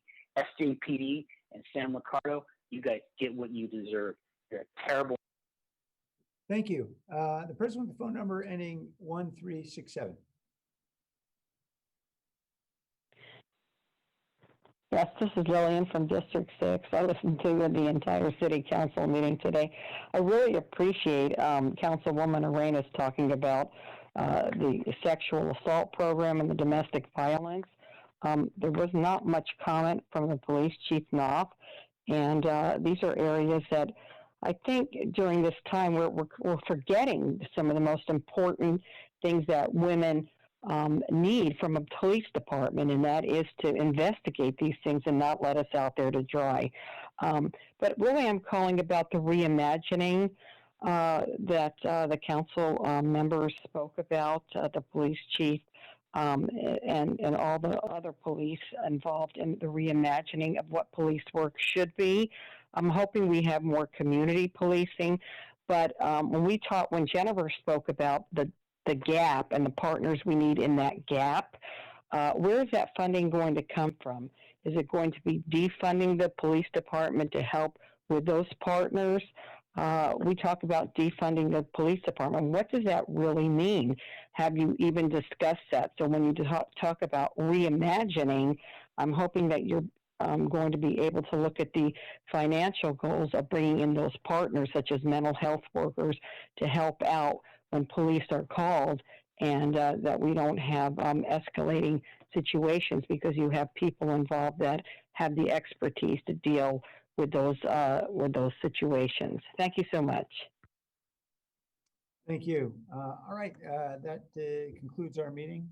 Meeting's adjourned. Everybody stay healthy.